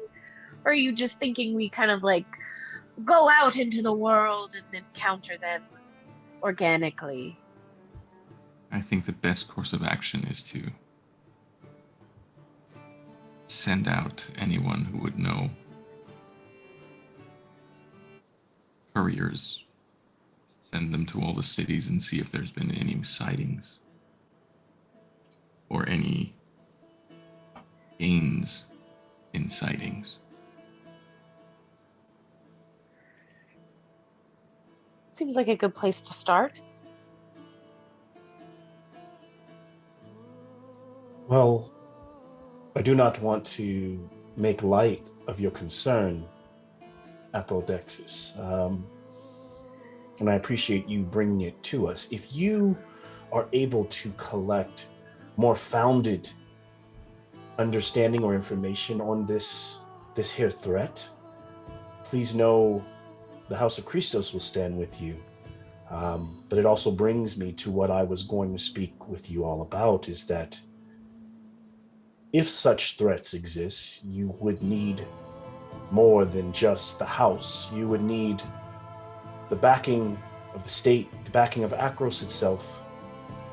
This is why tomorrow morning I will be presenting myself as representative of my house, though I know I will be transferring power to Medios. But before then, I will speak as the matriarch, as it stands, to Tyrannica.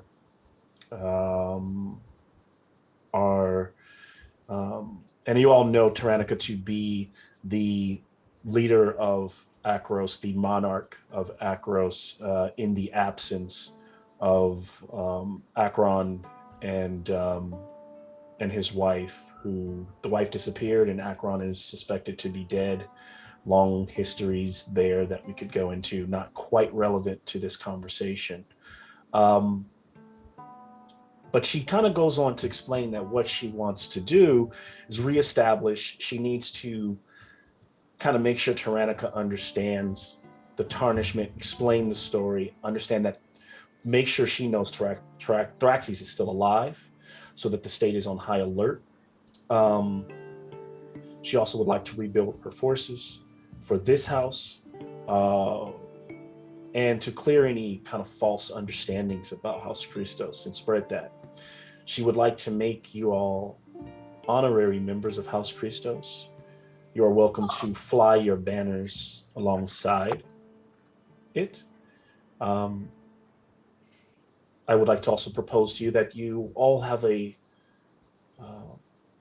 that you always have a home away from home here, that our doors are always open to you. I understand that you have a temple. He kind of looks to Tyroxes and then Tomo. Excellent, but to know that you have two establishments.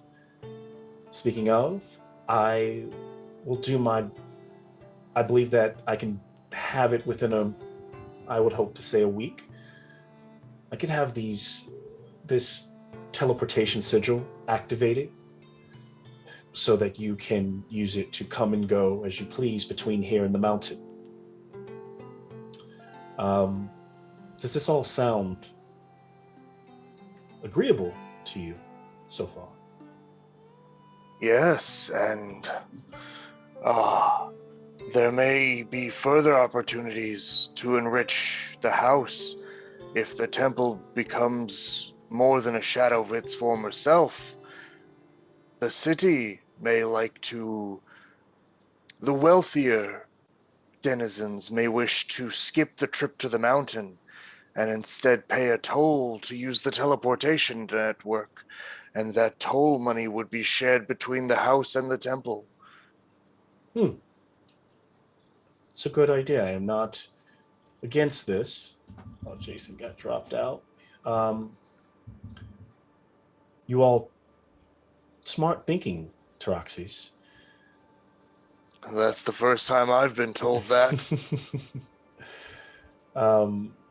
You are a group that continues to surprise.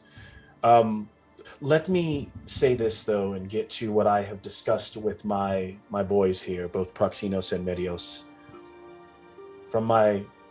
We all saw the Horde, and while it is not all, the treasures do not belong all to the House of Christos. Most of the treasures have been acquired from the dragon Thraxes when he was a tyrant of these lands to our people and the surrounding villages. We believe the Horde to be the rightful owner and rightful ownership of Akros. I would like to pose that whatever treasures you have taken from your first, that is your payment for what you have done. House Christos will take a portion, and we believe that an offering must be made to Tyrannica, that the Horde is sanctioned and governed by Akros itself. We believe that this will go to making our state stronger, making sure our military is strong enough for another attack by Thraxes. And if you even are adding on top of that the idea of an army of, looking to Apodexis, an army of undead returned, then it's even more reason for us to make sure that there is some control over this. I think you all have to also understand the treasures. Just walking around with such treasure can be quite dangerous for you all. And she's not speaking cryptically, but just you will need to find some way to even bank your current possessions. I am offering you the opportunity to do that for you, holding your riches separate from that, of course, of Akros, allowing you, as you teleport here and there, to withdraw what you may need, and keeping accurate count of that. I do not want it to sound as though we want to take ownership of something that you did, but as good adventurers do, you have done something great. I'm just not sure that all the manageable wealth should be. I don't want to put it this way. I don't even think House Christos is what I'm saying should take all of this. Is why the wealth needs to be spread among Akros and the people who have lost this generational wealth. What say you?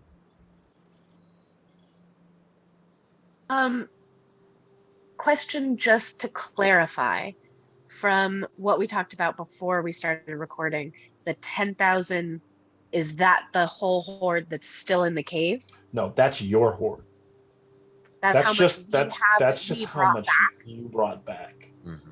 Okay, so there's more beyond that that's still tucked away. And she's saying you guys don't need to just be going We're and not taking going full to carry around stacks of 10,000 gold. Okay. Yeah. Okay. She's posing that because and I think it's out of the idea that maybe she's getting the feeling that maybe just in case the group thinks, or the group, if the group would like to argue their case of why they own the hoard, this is a good place to do it. It's either we keep it or it's reparations. Well, I already have, whatever I carried is already far more than I expected to ever get. I think, well, these others may disagree. I think a big question will be ownership of the temple that is there. Is that also going to be held in common for all of Akros? Well, she looks to try. It sounds as though I would hope that you would make this something open to those worshippers of Perforos.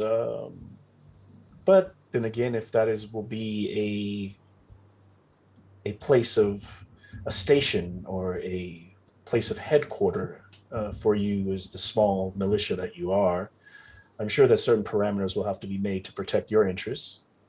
But I can leave that part out to Tyrannica, as I have no need personally, as I don't think Akros does not need the temple. Proxenos looks to Teroxes. Teroxes, this is probably the closest that Akros and the Church of Perforos has ever been to unifying such a way.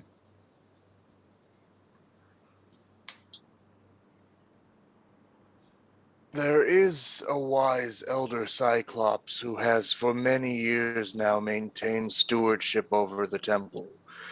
I imagine he will wish to stay on and will benefit from increased traffic. But yes, I am open to allowing the gold to flow to Akros as long as a portion is tithed to the upkeep and restoration of the temple. But yes, there are many things to hash out between quarters for ourselves, quarters for the priests we hope to attract. I have no head for such administration, so hopefully the elder can settle that he will be the representative that I trust most to carry out the day-to-day running of the temple. Excellent. Yes, I agree. Go ahead, Pipe. The flame speakers were. We met at least the prophet who was trying to seek shelter. The others were all eliminated? It was unclear. We saw quite a fire. Has there been more news of any of them? And it seemed as if some of them had turned at least against us. I don't know about against Akros. And I'm sorry that I cannot answer, Pythias. You see, I know you're not quite familiar with our ways here in Akros, but the flame speakers are priests of a long dead, as we she kind of looking respectfully to Taraxis as as you see you want to bring this resurgence. Is the flame speakers are, we've always considered their ways a bit archaic. They can be brutal. They sacrifice. It's just a time that Akros is not moving in now. We leave them to their own devices. And so if one of the flame speakers is what you're saying, one of the flame speakers' temples burned, there would be no one would let us know here in the city. If you know of this place, you could go back to check on it. The flame speakers are simply they're hermits. They have no standing. They would almost be like lepers here in a civil society. While they are powerful and they do worship Perforos, and this is no way a disrespect to Perforos. It is just who they are. So you're telling me one of them survived? Did you left this person out there in the wilderness? The poor soul. We helped her briefly, and yeah, I suppose we did leave her there. We kind of left her in a cabin, so she had shelter and she was taken care of. But I did kind of want to check back to make sure she was totally not dead. Okay. Well, then that should probably be something on your agenda ASAP. There's no way to take that trip now, as it is multiple days there. But if I can work to get the sigils of the teleportation, I know I don't have a direct connect to a flame speaker here in the city.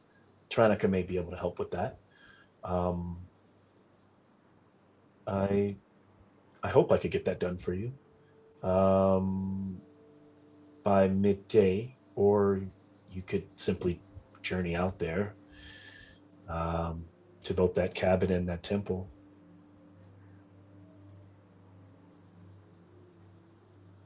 So many things to do. Proximus looks around. Is there any other business that needs to be taken care of? Looking at the rest of the group.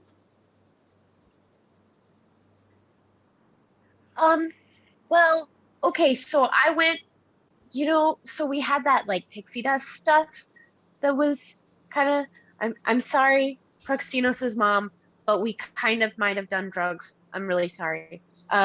Anyway, so I went to go get more. I'm sorry, Proxinos's mom.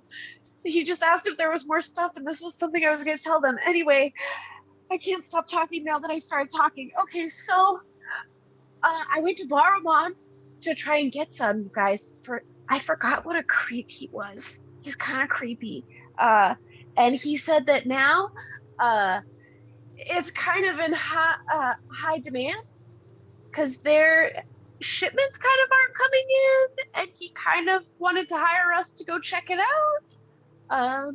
So there's that. That's a thing we could do. Really respectable work, you know. Respectable work of champions, no doubt. Indeed, indeed. Oh, and there was something else I had talked to him aside. I've been trying to figure out where we could get a bag that holds a lot of stuff. I hear they're called I like can bags of knit a holding. bag that is very large. Does it have like another dimension inside where you could just hold a ton of stuff, or is it just like a regular oversized satchel? The latter. I mean, that sounds delightful, Proxinos. Sign me up. Oh. Well, we did have that whole cart that we could load things onto. About the cart, it is missing, and Minimus did not make it back on the return trip. Maximus had wounds of a harpy. You can piece together the rest. Sorry. Now, Fitz, you want this bag of holding with this dimension. Clearly, it sounds like Proxinos can't make that. Nope. Nope. But I did hear that we could get one made. We just need to hunt a certain type of fleece mane, sheepy thing. Didn't we get word when we were traveling to the mountain that there was one somewhere? There was one near the mountain, that is correct, if it's still there. So we could hunt it and then take it back to Baramon, and he knows someone who can make us a bag of holding out of it. So there's that. Yeah, because you might met those two wanderers on the way down the mountain that were saying that they were looking for a fleece. Yeah, and couldn't find it. They said it was, and they were asking you to go find it and get it. So yeah, there could be one out there. And all of that, so all those things that have just been discussed are the cart that's missing, which you don't necessarily need, right? The fleece mane, the surviving flame speaker, and then the temple and the temple itself are all out in that same general area.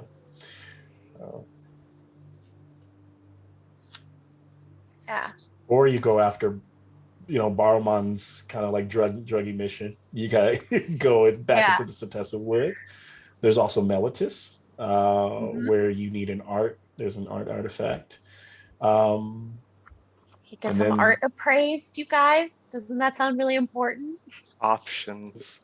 Yes, and I will say, because I guess there's some stuff I was just kind of assuming. I probably should have pointed out, but I do think also that as you start bringing up Apo, the idea of wanting to learn more about the return. Well, to learn more about the return, you probably should, as dangerous as she says it is, it would be kind of like going into to return territory, which is going to be either Odunos, which is the closest return city, and then there is one if you're in Legend Keeper, which is Asphodel, both returned, which we could talk more about. But yeah, so you guys have a lot of options right now. Breadstick. Can you pass the butter? There you go. The basket of breadsticks moving over to Fitz, and a nice dish of butter. Telmoon, are you still there? Hopefully he's getting this. Oh no. Okay. Well, I know there's a lot, but I feel like you have options, and there is no rush if you decide to. I know that you have some time to stay here. You're probably waiting for some things to be made for the marketplace, so you have some time. I placed an order in the marketplace, you guys. I have to be there in a week to pick it up. Very important. Okay. Very important. By the way, Teroxys, where do you put that knapsack of Proxenos's Which that your you stuffed backpack? all that gold into? Oh yeah, he probably just gave it back to you. Like, I like this pillow to sleep on. You know, we could get you like a legit fluffy pillow if you want. We're well funded right now. I would like to make it if I got good enough material. Ooh, what do you need? I know a great lady in the marketplace. DM, Yes. what would I just know off the top of my head what kind of like quality materials I would need for a good pillow?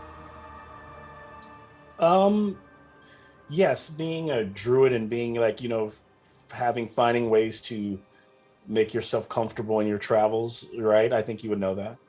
Yeah. And so you would, probably just need, so, maybe there's a certain type of quail or, like feathers that you would use to make your pillow a decent amount. Absolutely. That you could easily acquire with the money or the time that you have available to you. Um,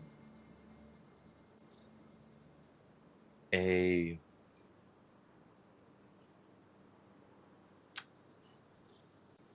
a quail, a blue-necked quail. Their feathers are quite soft. Ooh. They sound pretty. It's a shame you won't be able to see them when they're in the pillow. Unless are you making a transparent pillow? Transparent cloth. Just sounds like something you would do, Proxinos. It if there was to be a transparent pillow, then it would probably need to be coming from the fleece realm. Hmm. Oh my gosh, another reason to get some fleece. That's fantastic. Well, if we have to wait for the order, going and hunting this ram seems like something that might take less than a week. And if Yeah. we're already out there, we can check on, see how the flame speaker is. You know, that would be really convenient. And wait a minute. If you are able to set up the teleporter, would it be able to go from the temple to here, back here? Yes. That's what I'm thinking as your father placed. And as you guys know, so there's a sigil. There's one of these teleportation circles in his room on the floor, the stone floor. There's one in the temple that is right inside where the statue on the altar, right in front of the statue of Perforos, with where the lava is. And then there's also one that teleports directly into the treasure room. Into the treasure room as well. So that one is connected there, so you can teleport between those two. But there's like when you teleport to that stand, you can like then step over into the room of the horde, and unless you unlock other teleportations and connect those are the two that you know of that you would be making connections to right now. Right. And maybe finding a flame speaker would help if the mother, doesn't have, if she, as she's looking to try to find out how to make this connection. So there's a couple different options here. You need a flame speaker for each one? No. No. It's really more about understanding. You kind of need a flame speaker probably to understand to speak on what the spell is or what the word was to use. If Tyrannica can have a flame speaker come in, they might be able to really kind of even, or just make not really make the circle anew, but give it a new word that's your own, right? Make it your own instead of finding out the one that Penthos was using. If Proxenos had enough time with the flame speaker, he could probably even learn how to set one up. Yeah.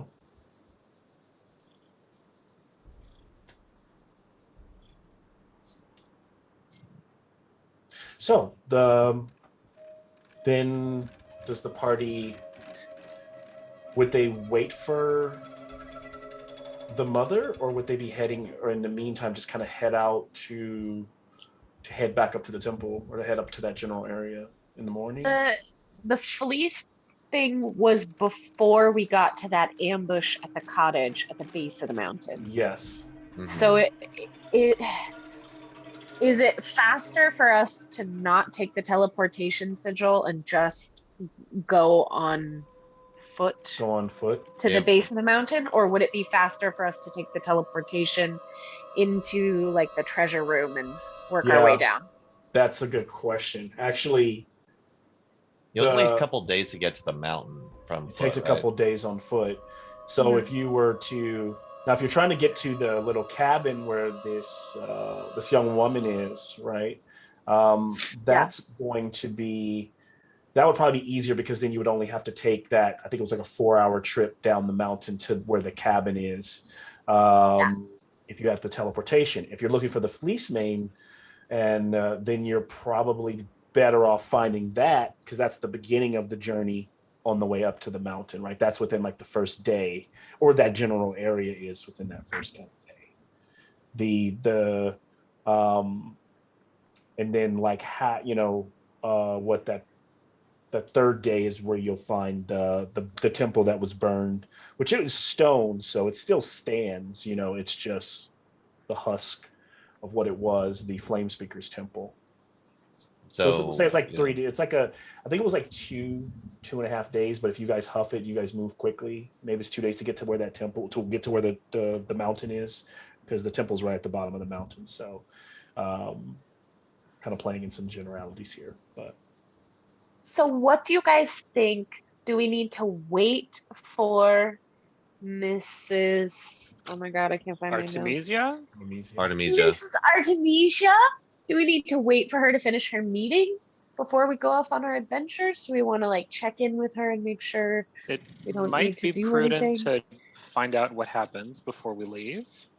Yeah. Because we'll probably be gone for a few days, right? But also, we don't want to like disrespect her hospitality. Right. And That's what if the monarch asks us to come and make a report? Yep. We should be available. We were kind of there. I mean, Artemisia was too, but it's been a good amount of time, would you say, DM, that's passed? Yes. Either way, I think we should get a good night's sleep. And I know we've done a lot of role playing, so I didn't know if you guys, if you could send Artemisia as a representative for you, unless you actually want to be in the presence of Tyrannica when she speaks with her. I didn't hear anyone like argue that, so I didn't think that was something that you guys wanted. Well, gosh, are we invited? Or would we be like totally so presumptuous if we were like, hey, can we come with you? I think Tyrannica was she was privy to what happened at the games. At this point, word is kind of going around. This house is the talk of all that is going on here. So I guess my original thought was to bring you in if I needed to, only because she doesn't know much about you, but it could be a good chance for you to explain Thraxis and tell your side of this story.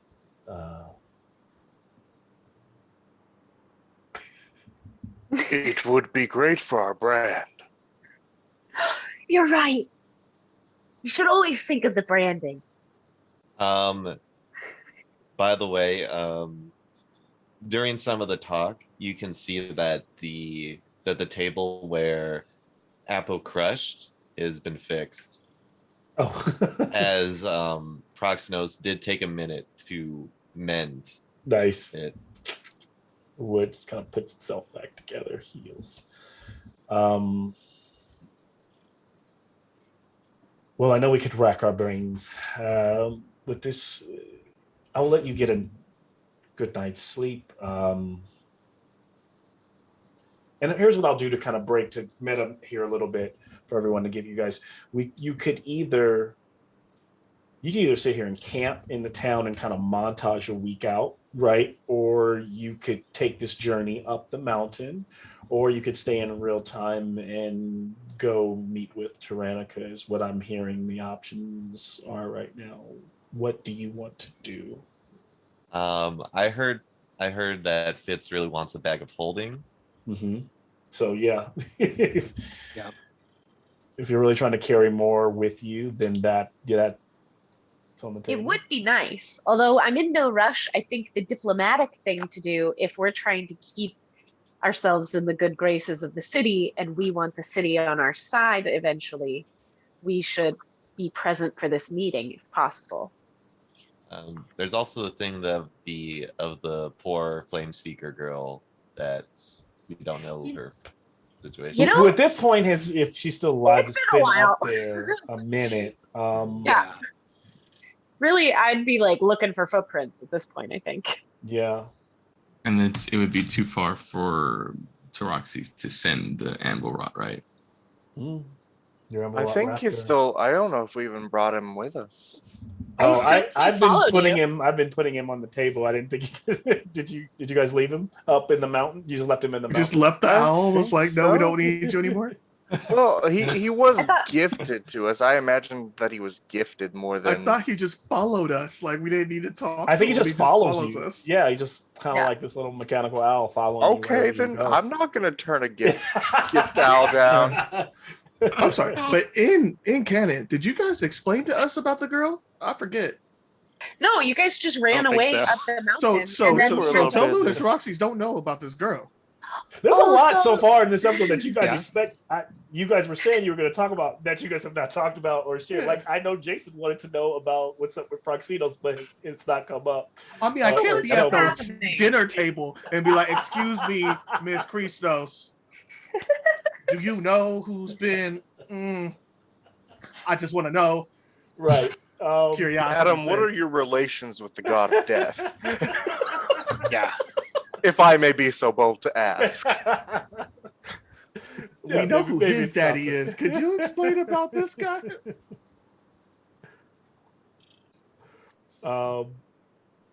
Okay. Yeah, so we haven't decided anything. We haven't decided anything. I'm just waiting on you. It sounds like you guys will be at the meeting. I feel like it's the right thing to do. What do you guys think? So we're asking about the death booty call? Is that what? No. We're not yet. Yeah, I was gonna ask Proxinos about that on the road. I was gonna ask his mama to her face. Oh my god. Speaking of manners, yeah. What are those? Well, it sounds like anyone else voting, a lot of people want to go to the meeting, or at least Fitz does. Or at least wait until we know the result of the meeting. Well, I mean, how long? Well, we don't know how long they're going to be meeting. It's just tomorrow morning. I think it would be good for us to at least show up and be like, "Hey, we're happy to present our deposition." And if she's like, "No, we don't need you," then she'll send us on our way. But at least we showed up. Yeah, I was thinking it was like more of a show face kind of thing. Like I don't expect to be actually involved, but like it's but a look PR at how good thing. Our intentions are. Look at how nice we are. Yeah. I'll give her a tiny flag. And we'll invite her to the grand opening of the temple. It'll be great. You could tell her all about your idea for the transportation taxes. That's staying in the house, Christo. She doesn't need to. Okay. That's our money, not hers. Is anyone opposed? To role playing tomorrow out? I don't care. That's fine. If you guys want to role play, we'll role play. Proxinos he has been waiting on the party on what they want to do. I think mostly on his mind is healing up his healing up Maximus and gain some quail feathers. Okay, you would be able to do that. Aside from that, it's if you guys want to go to the meeting, then he will show up. Okay. Do you have like super fancy clothes we can wear to this meeting? We have bronze bullies uniforms. Oh, Correct. you guys! Let's make sure they're nice and clean and pressed nice. So you guys are wearing your Blonde Bullies uniforms. Well, Zen would get a head start while they're at the meeting on the hunt and tracking down of things. Okay, so Zen is going to head out. What is he trying? What is he looking to track? Anything that resembles a ram of some type. Okay, so he's going out into the wilderness. Feels way more at home out there than he does in the city. That makes sense. So he'll kind of start to use his survival skills and his understanding of nature. When you all wake up that early morning, he's already gone, and at it, taking the information that the best that he learned to prepare himself.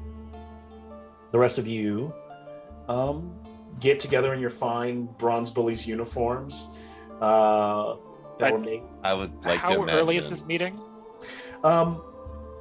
Tyrannica is heading over at around like 8 a.m., so it's about 6 right now.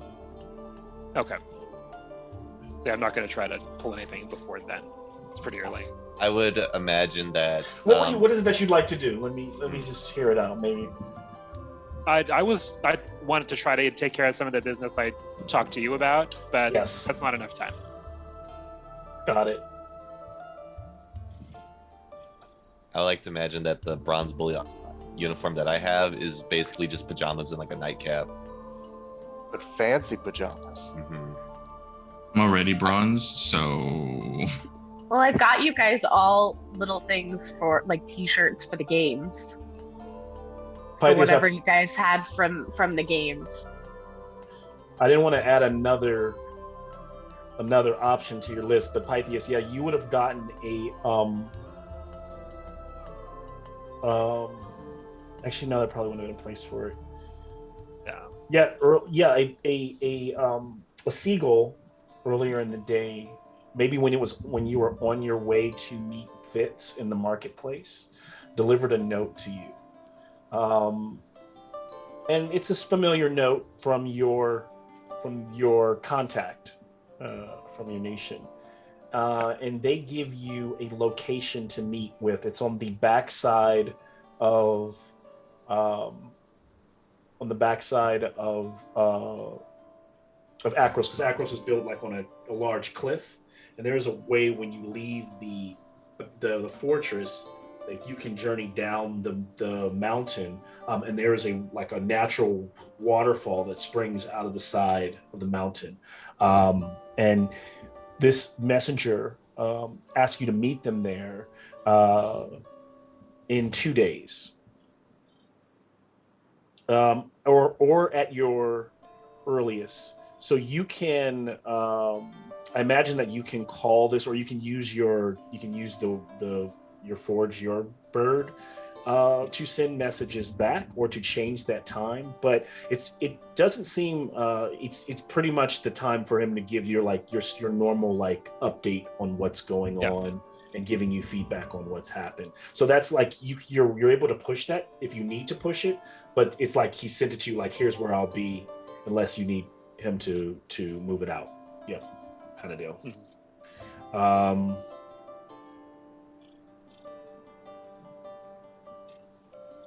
So the rest of the party is pressing your best. Proxenos' mother gives you kind of a red sash that represents the house, and all of you pins that have the two horses reared back, so that you all have the House Christos on your pins as you head over towards the Caliphon, which is the highest point. It's the largest point of the city, and you can see it from almost anywhere in Akros in all of its glory. You have to cross many stations. Well, you haven't gotten there yet, but you know once you get there, you have to cross many guard stations, many military stations to get there. Any last words before you guys depart and head over? Okay, see ya. And then I think Proxenos would gather that Telmoon has been giving like Proxenos this kind of like interested look. Maybe like there's something he wants to say but doesn't have can't find the right time to say it.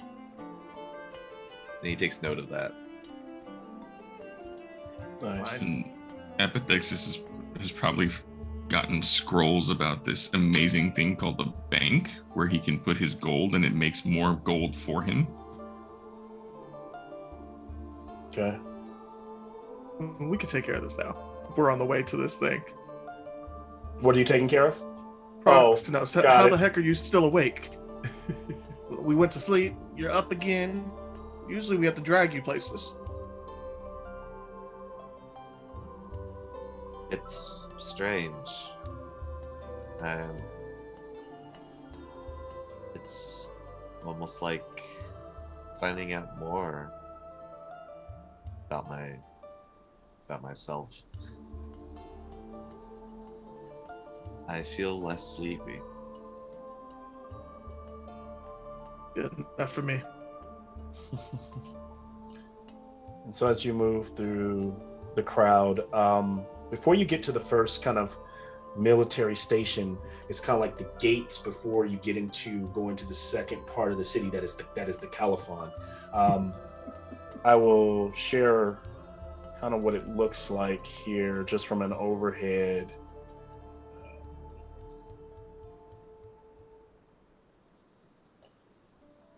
Give me 1 second. Come on, be a little faster.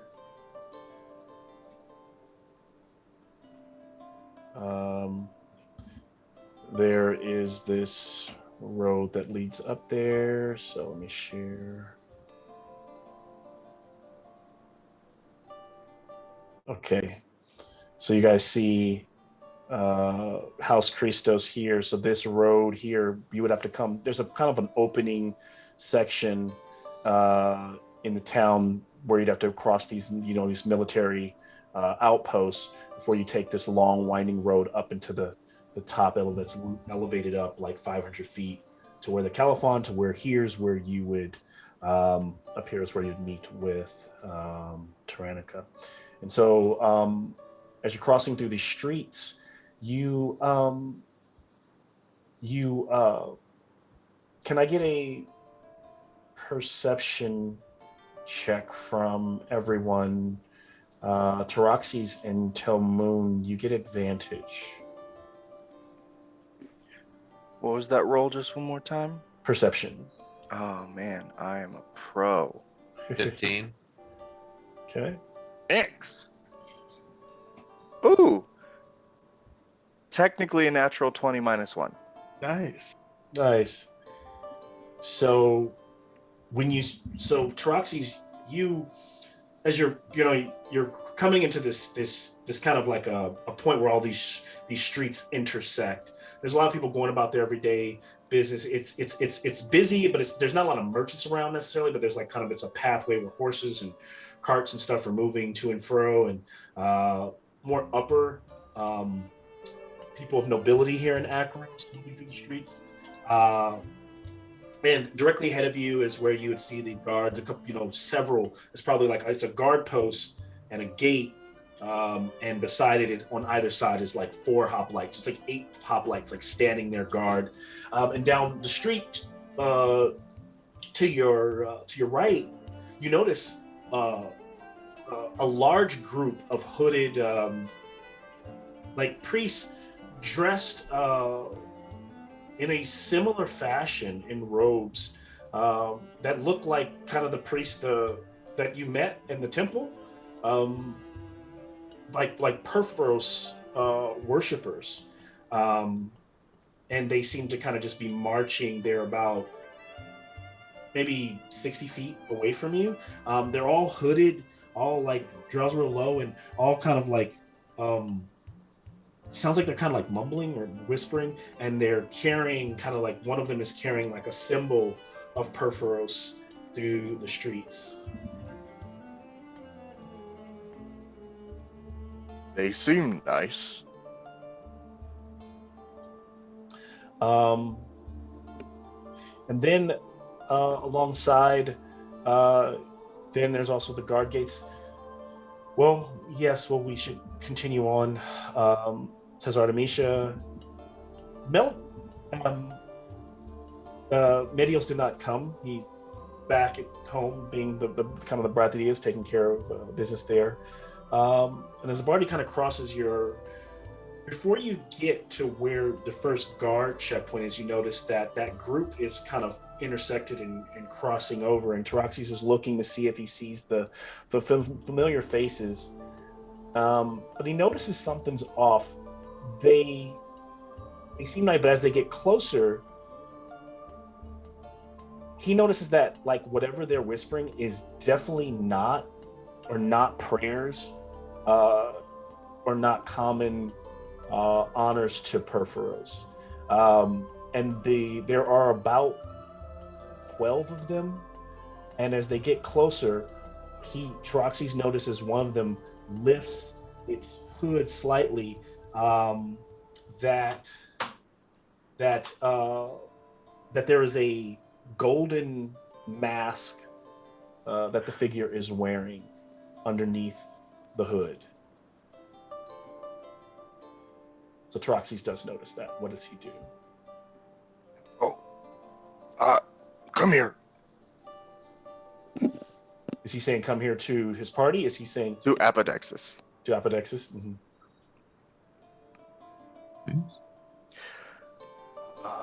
These priests look funny. You want to have a conversation with them? You know, maybe and they are beginning to march towards the guards, towards the gate. Taraxis is going to go ahead and take the initiative, and he's going to run up to the furthest back in the line and physically turn the dude around. Nice. And so Taraxis kind of moves over, grabs the guy, spins him around this figure. And as you spin around and the cloak drops back, you see a returned. And suddenly all of them, blades come out as they begin to like throw off their cloaks. But they don't immediately start to attack. The front, like they realize that because like that one just kind of goes, and as it like screams out this noise, the others rush forward, pulling out blades and start attacking, like stabbing the Akron guards. Now, one of the guards gets just full on shanked and dies, but because of your persistence, because you jumped in, Taraxis, the rest of them are able to respond defensively and begin to. So this just fight breaks out as return these gold mass and all dark as they cast off these Perforos, their hoods, are fighting here in the skirm. What do you all do? Well, my attack? Yeah, So what I'm going to do here is I want you all to describe, in some way, almost like theater of the mind. I'm going to give you full initiative since Taraxi's got the jump on them. Almost like you guys have a surprise round here. And you can go in without rolling initiative. You guys can go in any order you win. You can put this in very cinematic style but still use it as a full turn of combat. So how do you, and I know Zen is not here, but what are we doing? Okay. So Proxenos, he points out the area where that whole group like charged, that whole group of return charged, and he is casting a 3rd level sleep on the group. On the group. So yeah, they're all bunched closely together.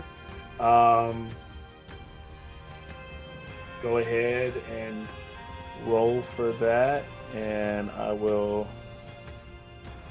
All right, that should be. You just have to let us know if the number of hit points on the lowest hit point guy is greater or less than the number Nick tells you. Yep. So. Give me 1 second to pull out my.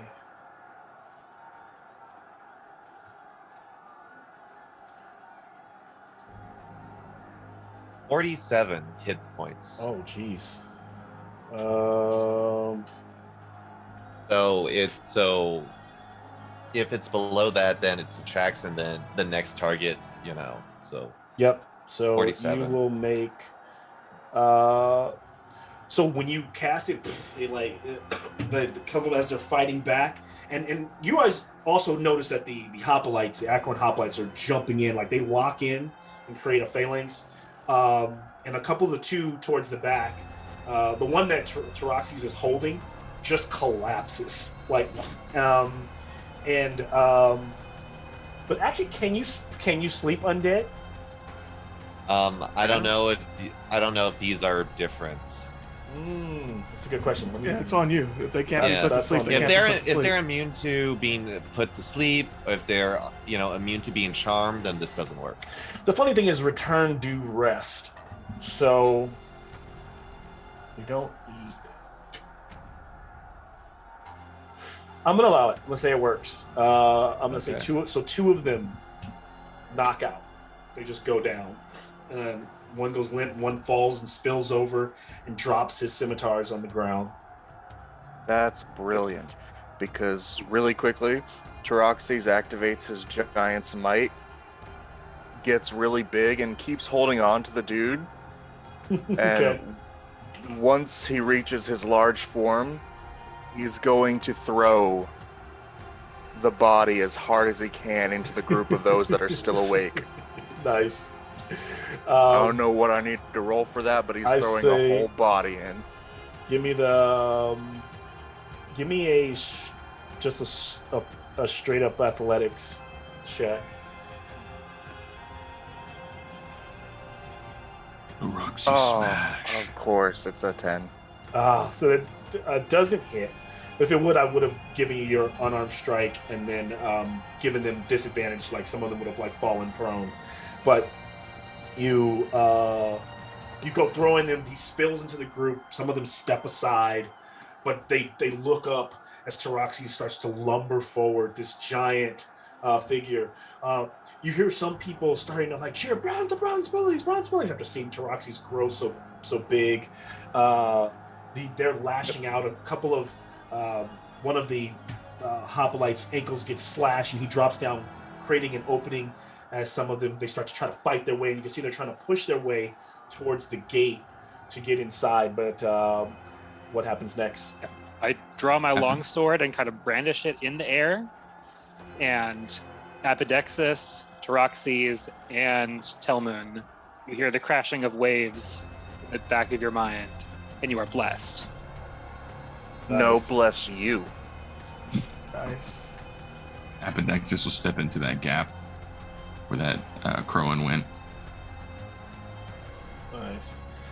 Out where you hear these galloping, and those hooves slide as Zen comes across a cart, all broken up.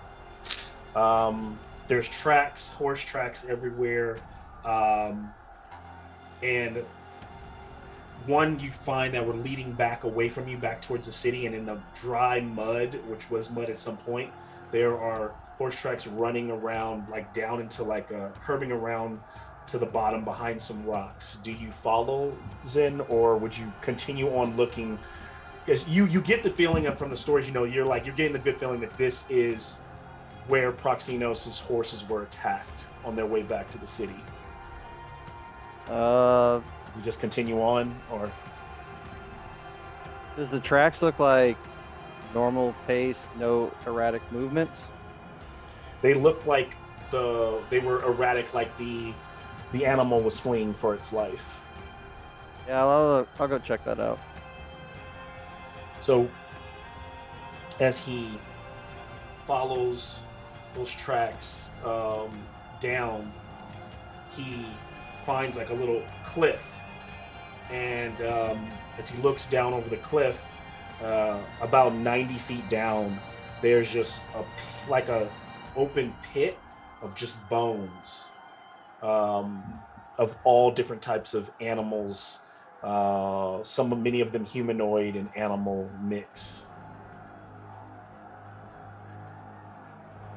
Is there anything around this place? Give me a perception check.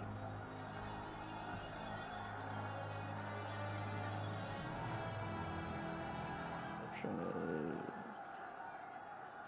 19. So you hear this as you kind of sidestep as these two talons go right by your head. They were trying to push you over the edge, as this single harpy is fluttering around. Where her sisters are, you don't know. It just seems to be one. Maybe the others are out hunting, but it is kind of now diving back towards you within striking distance. Actually, no, it's not. It's actually hovering above you. You could hit it with a range attack. You could hit it as it goes by you, if you want to strike at it as a kind of opportunity as it tries to push you and fly away, or do something else. I'll try and hit it with my spear as it tried to push me off, but miss. Okay. 24 to hit. That hits.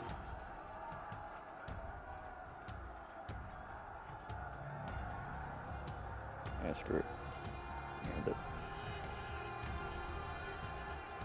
Yeah, I'm back in the game, baby. That's only 5 damage. So I rolled a 1. What are you fighting with? What weapon? A spear. Spear. So you're ever able to skewer her back left leg, and so you're standing over the cliff, and she can't the spear is stuck in her. She can't get loose, and she's in pain. She just you start to hear. She starts letting out this song. As she's letting out that song, back in the fight, what's happening? Who hasn't gone? I messed up. Oh, okay. What'd you do? Could I have a redo? Giant's Might was supposed to give me advantage, and I just didn't bother to roll that second die. So you just roll the second die? You got it. That's a 15. Okay. Slightly better. Is for my sentry. That will do. That just hits as you hit a couple of them. Can you roll a d4 for me? I can. Okay, I'll take it.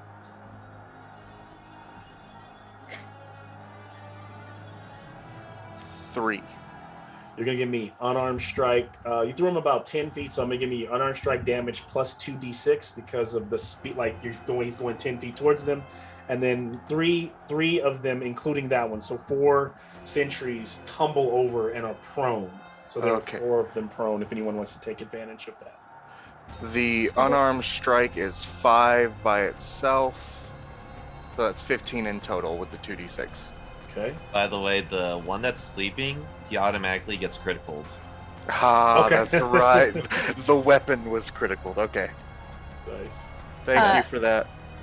Nice. Fitz is gonna run up towards the cluster, and Fitz is going to run up towards the cluster of them and blow into her pan flute really, really loud, high pitch, and cast Shatter at 3rd level.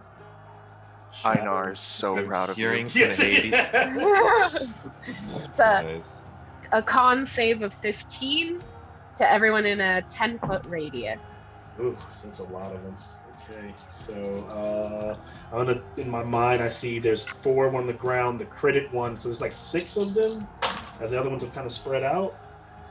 So that's 2 fails. What's the save? That's a 15 Constitution save. It's 2 more fails. 1 pass, so 5 fails, 1 nat 20 success. So one of them. Okay. Please, okay, go ahead.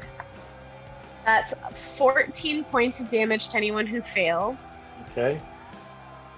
And the critted one is getting these events. So Do you want to double that, or do you want me to roll my dice again? you can roll your dice again. I'm using them like a horde, so just keep giving me hit points because I'm just putting them all towards this as they start to die off. 16. 16. So how much did Taroxys do so far? So I had 16. I did 15 total. 15. Okay, so it's like Did 30. he include the critical? Yeah, did you Yeah, roll? she for- just rolled it. Okay, Okay. got it. So for the first hit, that went to multiple people, right? Yes. Does that get counted multiple times? Well, it's a actually, horde, like it's you a said. horde. So you roll your damage. Oh, and I see. Yeah, I'm gonna give it all. So what's your total was 15? That means they all took 15. And then the one that got the critical got the additional 16. 16. So that one, he dies, gets blown out of into the middle, and the one slams into a cart. It shatters. The other ones get blown back, and you can tell that the blast is it actually blows when they stagger. They don't fall down, or actually they're already prone. Many of them. So as they're trying to get up, you notice that they just thrown their mask off, and you're seeing that face of that grayish blake where this dark smoke is kind of leaking out of their, almost like an essence, like a soul that's constantly essence. It's almost like it's constantly there in this dried leathery skin.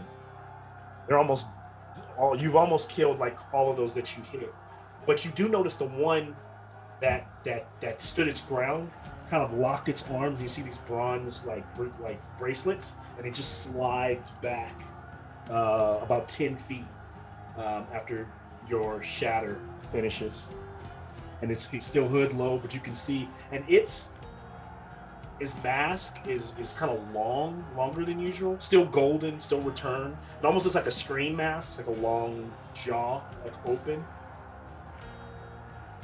And as a bonus action, I'm going to use unsettling words towards the one that had backed away, and that will be 1d8 subtracted from his next saving throw. Okay. Which one again? Sorry. The long mask. The long masked one. The long mask one. So he The gets very important looking one. saving throw. So he's going to have 6 subtracted from his next saving throw. All right. Is there anyone who hasn't done anything? Here? Yeah, Apodexis is going for him. All right, nice. I was just running, bounds into the 17 and 18 to hit. That hits. Okay, so Those hit. That with your sickle? that's with the mace. Ooh, even better.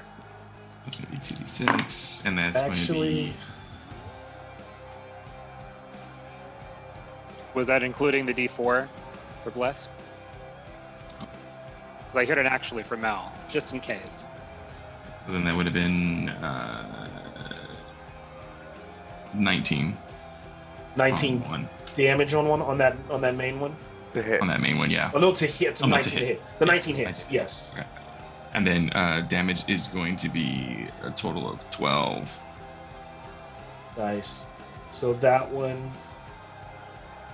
takes the hit, and you slash it to him, and he's kind of blocking your blows, but you find an opening, and as you cut him, he kind of spins, and some of that black smoke pours out. He spins around, but he's still up. He's still on his feet, unlike the others who are dying around him. And then for bonus action, I'm going to cast Hunter's Mark. Okay. Hunter's Mark goes out. And that's it.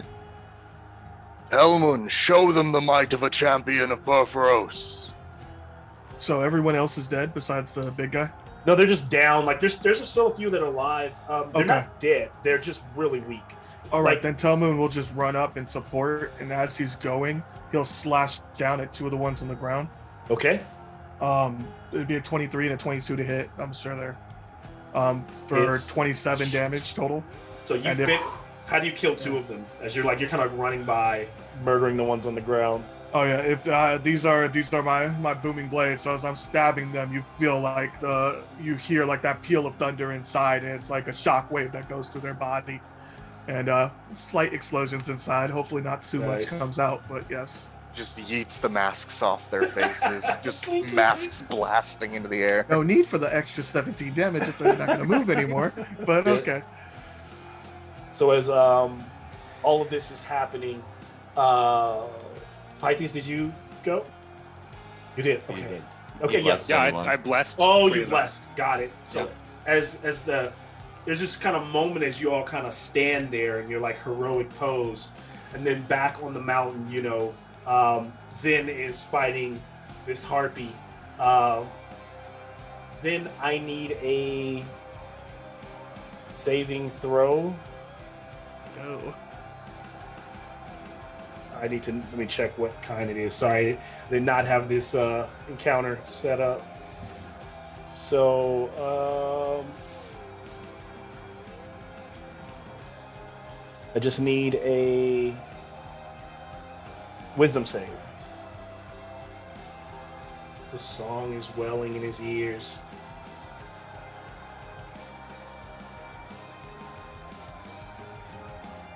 $14. Okay. And so so he's hearing that song and he's starting to fight it, where he's starting to feel like he should take a step forward and let go of his spear. He starts to feel like she's calling him to walk off. He feels like he could fly, like he could go to her, but then in the other side of his brain, he's like, no, stand your ground, fight. Back in the group, everyone is still fighting, but gaining the upper hand. Apple has just clashed, and your blade, your scimitar, is locked on those bracelets of that returned. But he pushes off, and there's a bit of a spark. And as he stands there, his kind of cloak opens up, and he's kind of like roguishly kind of dressed. He's still got this gold mask on, and his gauntlets, spikes come out of them. But you could tell that when they come out, they're also going into his skin. So he's piercing his own flesh. And he starts black, like ichorish, like blood starts to kind of drip. And it starts to hit and pitter-patter against the ground. And as it does, the ground starts to shake and rumble. And before Apple can make a strike, these giant scorpions burst out of the ground and into the fray. And as they do, all these rocks spew up. And hoplites get kind of thrown every which way as we kind of crash to black there. We'll pick up next time, which will be next Saturday. Okay. I love not waiting. Good game. Oh man. Now we've got to play the whole how many can we squeeze in 1 month? I know, right? Oh man. It's good stuff. That was good to be back. Yeah, good. You guys Yeah, sorry for the technical difficulties, guys. No good, worries. That's what it is. Yeah. It happens. Back in Theros. Roy, love to have you, buddy. Yeah, good to have Zen back.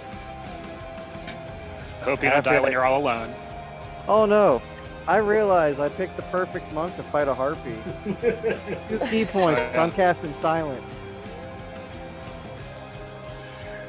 Good stuff. Come at me, bro. Shout outs to the Hades music. Yeah. Great game. Which I've never actually played that game. It looks fantastic though. So good. It's really dope. All right. Good. Yeah, I know I was trying to get it to you. I know it's like 1 o'clock. It's like what, 1 your time? Yeah. 1 for Troy, 12 for me. 12 for you. Yeah, 12. Yeah, so it's rough. you guys need to go get it. But thanks for playing. Thanks for being willing to push it to 7 so that Colin could get off work and everything. Yeah, thank you. Yeah, that was awesome. It was fine. I was just worried, like, if 12:30 came by, I was like, if I'm dead tired, yeah, I'm just gonna get off. But I was like, I can push it for 30 minutes. Let's go. Yeah. Just to see what's gonna happen. There's just so much to do in Theros that it's like any way we go, it's like decision paralysis. It's analysis This, paralysis. or we could do this, or we could do that. And I it's tough because I normally just like have like a couple of choices, but I wanted you to, it's so funny. It's like I want you to really be open with this world, but I also noticed that makes it really difficult. But I also was like, well, this is your episode to make all those decisions and figure things out. So no, it is like the Saturday Night Live skit. Like, this is Theros. It's got everything. It's got dragons. It's got Returned. That's why I didn't even. I felt really bad because I didn't even go over Pythias' stuff because like you got like some hooks going on too. Yeah, but it didn't make sense. Like I could have metagamed and said like, hey, I go off by myself because this is important, but I don't know it's important yet. Right. But like, nah. I think we're well on our way to wrapping up the Akros arc of this part. So like, that's the thing. Do this. We would have fully split the party if we would all went after our stuff. Like it would have been 4 different directions. Oh yeah. Well, see, that's what I was really kind of expecting. What I was wondering is if you guys were just going to that's why I was laying it out that way so that the mother could go talk to Tyrannica, because then it wouldn't have to extend the Akros kind of arc. You could just let them figure it out. You guys can go back to being adventurers. That's what I was trying to get. If we were going to montage, I would have been down to party split because you can't kill us on a montage party split. As you. That's what you think. Yeah. And the continent fell into the ocean. Yeah. So because I almost montage, I was just going to montage the week to get to the end so that you could get whatever you're getting done, Nikki done. But with you guys starting to decide to go back up the mountain and find this fleece mane, creature, animal, that leads to a lot of that makes things kind of have to slow down. But it's pretty much a side quest but so that you can have a bag of holding. So and then we can just keep going. And there's the whole water situation, like that's just getting worse. Oh, that's not even metagame. Our problem. Metagame. I want to chase that, but I know that's not our problem. So it's like, do we? They don't pay me enough to worry about nobody's water supply. I don't even drink. I don't drink water anymore. I'm good. Oh man, dang dog. Yeah, I think Taroxys is gonna like a portion of what Pythias guy has to say. So he will. I think there's gonna be something there. You're gonna be like, ooh. I like being enmeshed in the machinations of the gods. Oh yeah. And then pushing them forward, like prodding it. Yeah, it was there was so many ways. It was just trying to like let it naturally go one of the ways, so and I did I was like, one of the big ones was, that was cool because I didn't even know if you were going to bring it up, Apo, about the undead leaving or the returned leaving the world. So a lot of stuff in Theros. We're gonna get a bunch of masks out of this group. Yeah, think of all that gold. But literally, like I just decided, I was just like, so because I know I said Mount. Most people won't trade them though. Most people won't. Most people are terrified of. But that's their decoration. Yeah, like if they're scared of them, we just bandolier. Everyone gets like a bandolier of masks, and we're just collecting. We can fully melt these things back down and turn them into coins. I'm not saying that we got to counterfeit, but we can make this happen. Yeah. Fitz is pretty crafty. She could figure out a mold, and there you go. And then from a kind of metagamey sort of perspective, like I wasn't trying to do it in this game, but one thing during the break I was thinking of is trying to extend this teleportation network as we go. So like if we do make the temple a base of operations, if we have to pay something in every city or do something to establish a small flame speed. So like we can just have like teleportation. Yeah, that's why I had asked, like, do you need a flame speaker at each site in order to do that? Because that's what I was thinking too. It was just like, that just makes more sense. It cuts down travel time. Yeah, but I mean, it's also not like cheating because it's only from like a major hub. Major hubs. It's just the major hubs. Yeah, so if you needed to get to Satessa, you would just go into Satessa, and now you could travel in that surrounding area. It's smart. I like it. Yeah, I'm with it. Not against that at all. So I didn't decide to go back until like right before you asked if anybody's going to do anything. I'm like, I should go get those masks because I looked at my notes and I'm like, those are still outside the stadium. Oh man, yeah. Hopefully, you guys were cool with an episode with no combat, but there was some combat in there. There's a bit of combat, a little bit towards the end. I'm always down for the role play. Oh yeah, I thought it was good. I thought it was a good episode. So appreciate you guys. Yeah, man. Yes, if you want to stick around, welcome to. Otherwise, I'll probably stick around for about 10 minutes, and then I'm gonna get rest too because it's got an early day Yeah, everybody's kind of yawning, so I get it. It's fine. Yep, Just understand. getting Well, I was time. doing fake yawning, so Yeah. Yeah, How every time you Proxos do doesn't it- help Another- because the Real fake yawns yawns to inspire me. real yawns. Every time you do it, I'm just like, Yeah, you be putting everybody through it. I'd be like, I'm Yeah. like, don't look at Nick. When he's doing, don't look at Nick. He's doing those fake yawns.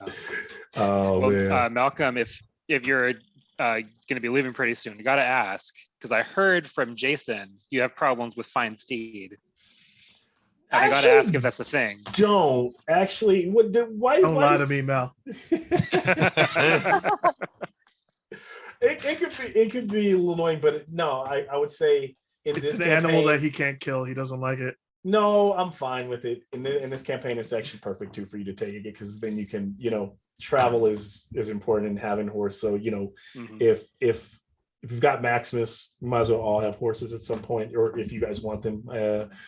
We have enough money. We could just go buy horses and not notice. You guys have money to just do whatever you want. It's like it's really not a big deal. I'd So like anything to that you commission a giant warforged bull Yeah. for me to ride. That might be That pushing might be a it. little pricey. You'd have to do some That might commuting have in the to come out of temple. your own personal budget, not Yeah. our group budget. I'll forge it myself. I'm gonna build a big bull for the bull to ride. It's like in Warhammer, the lizard men are dinosaurs riding dinosaurs. I'm gonna Yes. be a bull riding a bull. Riding a bull. Oh man. which I means like that it. Nick needs to pay for Minimus too. Yeah, poor Minimus. I actually rolled for that, and Minimus turned out to just not make it on the way back. It makes sense. Ouch. Oh man. But, Alrighty. Good night, fam. Looking good forward to the night. next Take one. care. yeah. All right, good night. Take Later. care, everybody. Night. Later. Later. Peace. Yeah. Good stuff. I am I gotta wait another 6 days to find out why Proxenos' mom isn't a whore. I thought that was gonna come up like first. I thought it was gonna get asked before they But it's also a Schrodinger's box, though, right? So she's half horse still until you tell me. So until then, What? your mama's a hoe, Proxenos. Until you tell me she's both a hoe and not a hoe. So Well, she's half a hoe, but still a hoe. I gave you the chance, and you didn't say that right. So I was like, We okay. were walking. Her mom came with Let me us. didn't stop she? recording.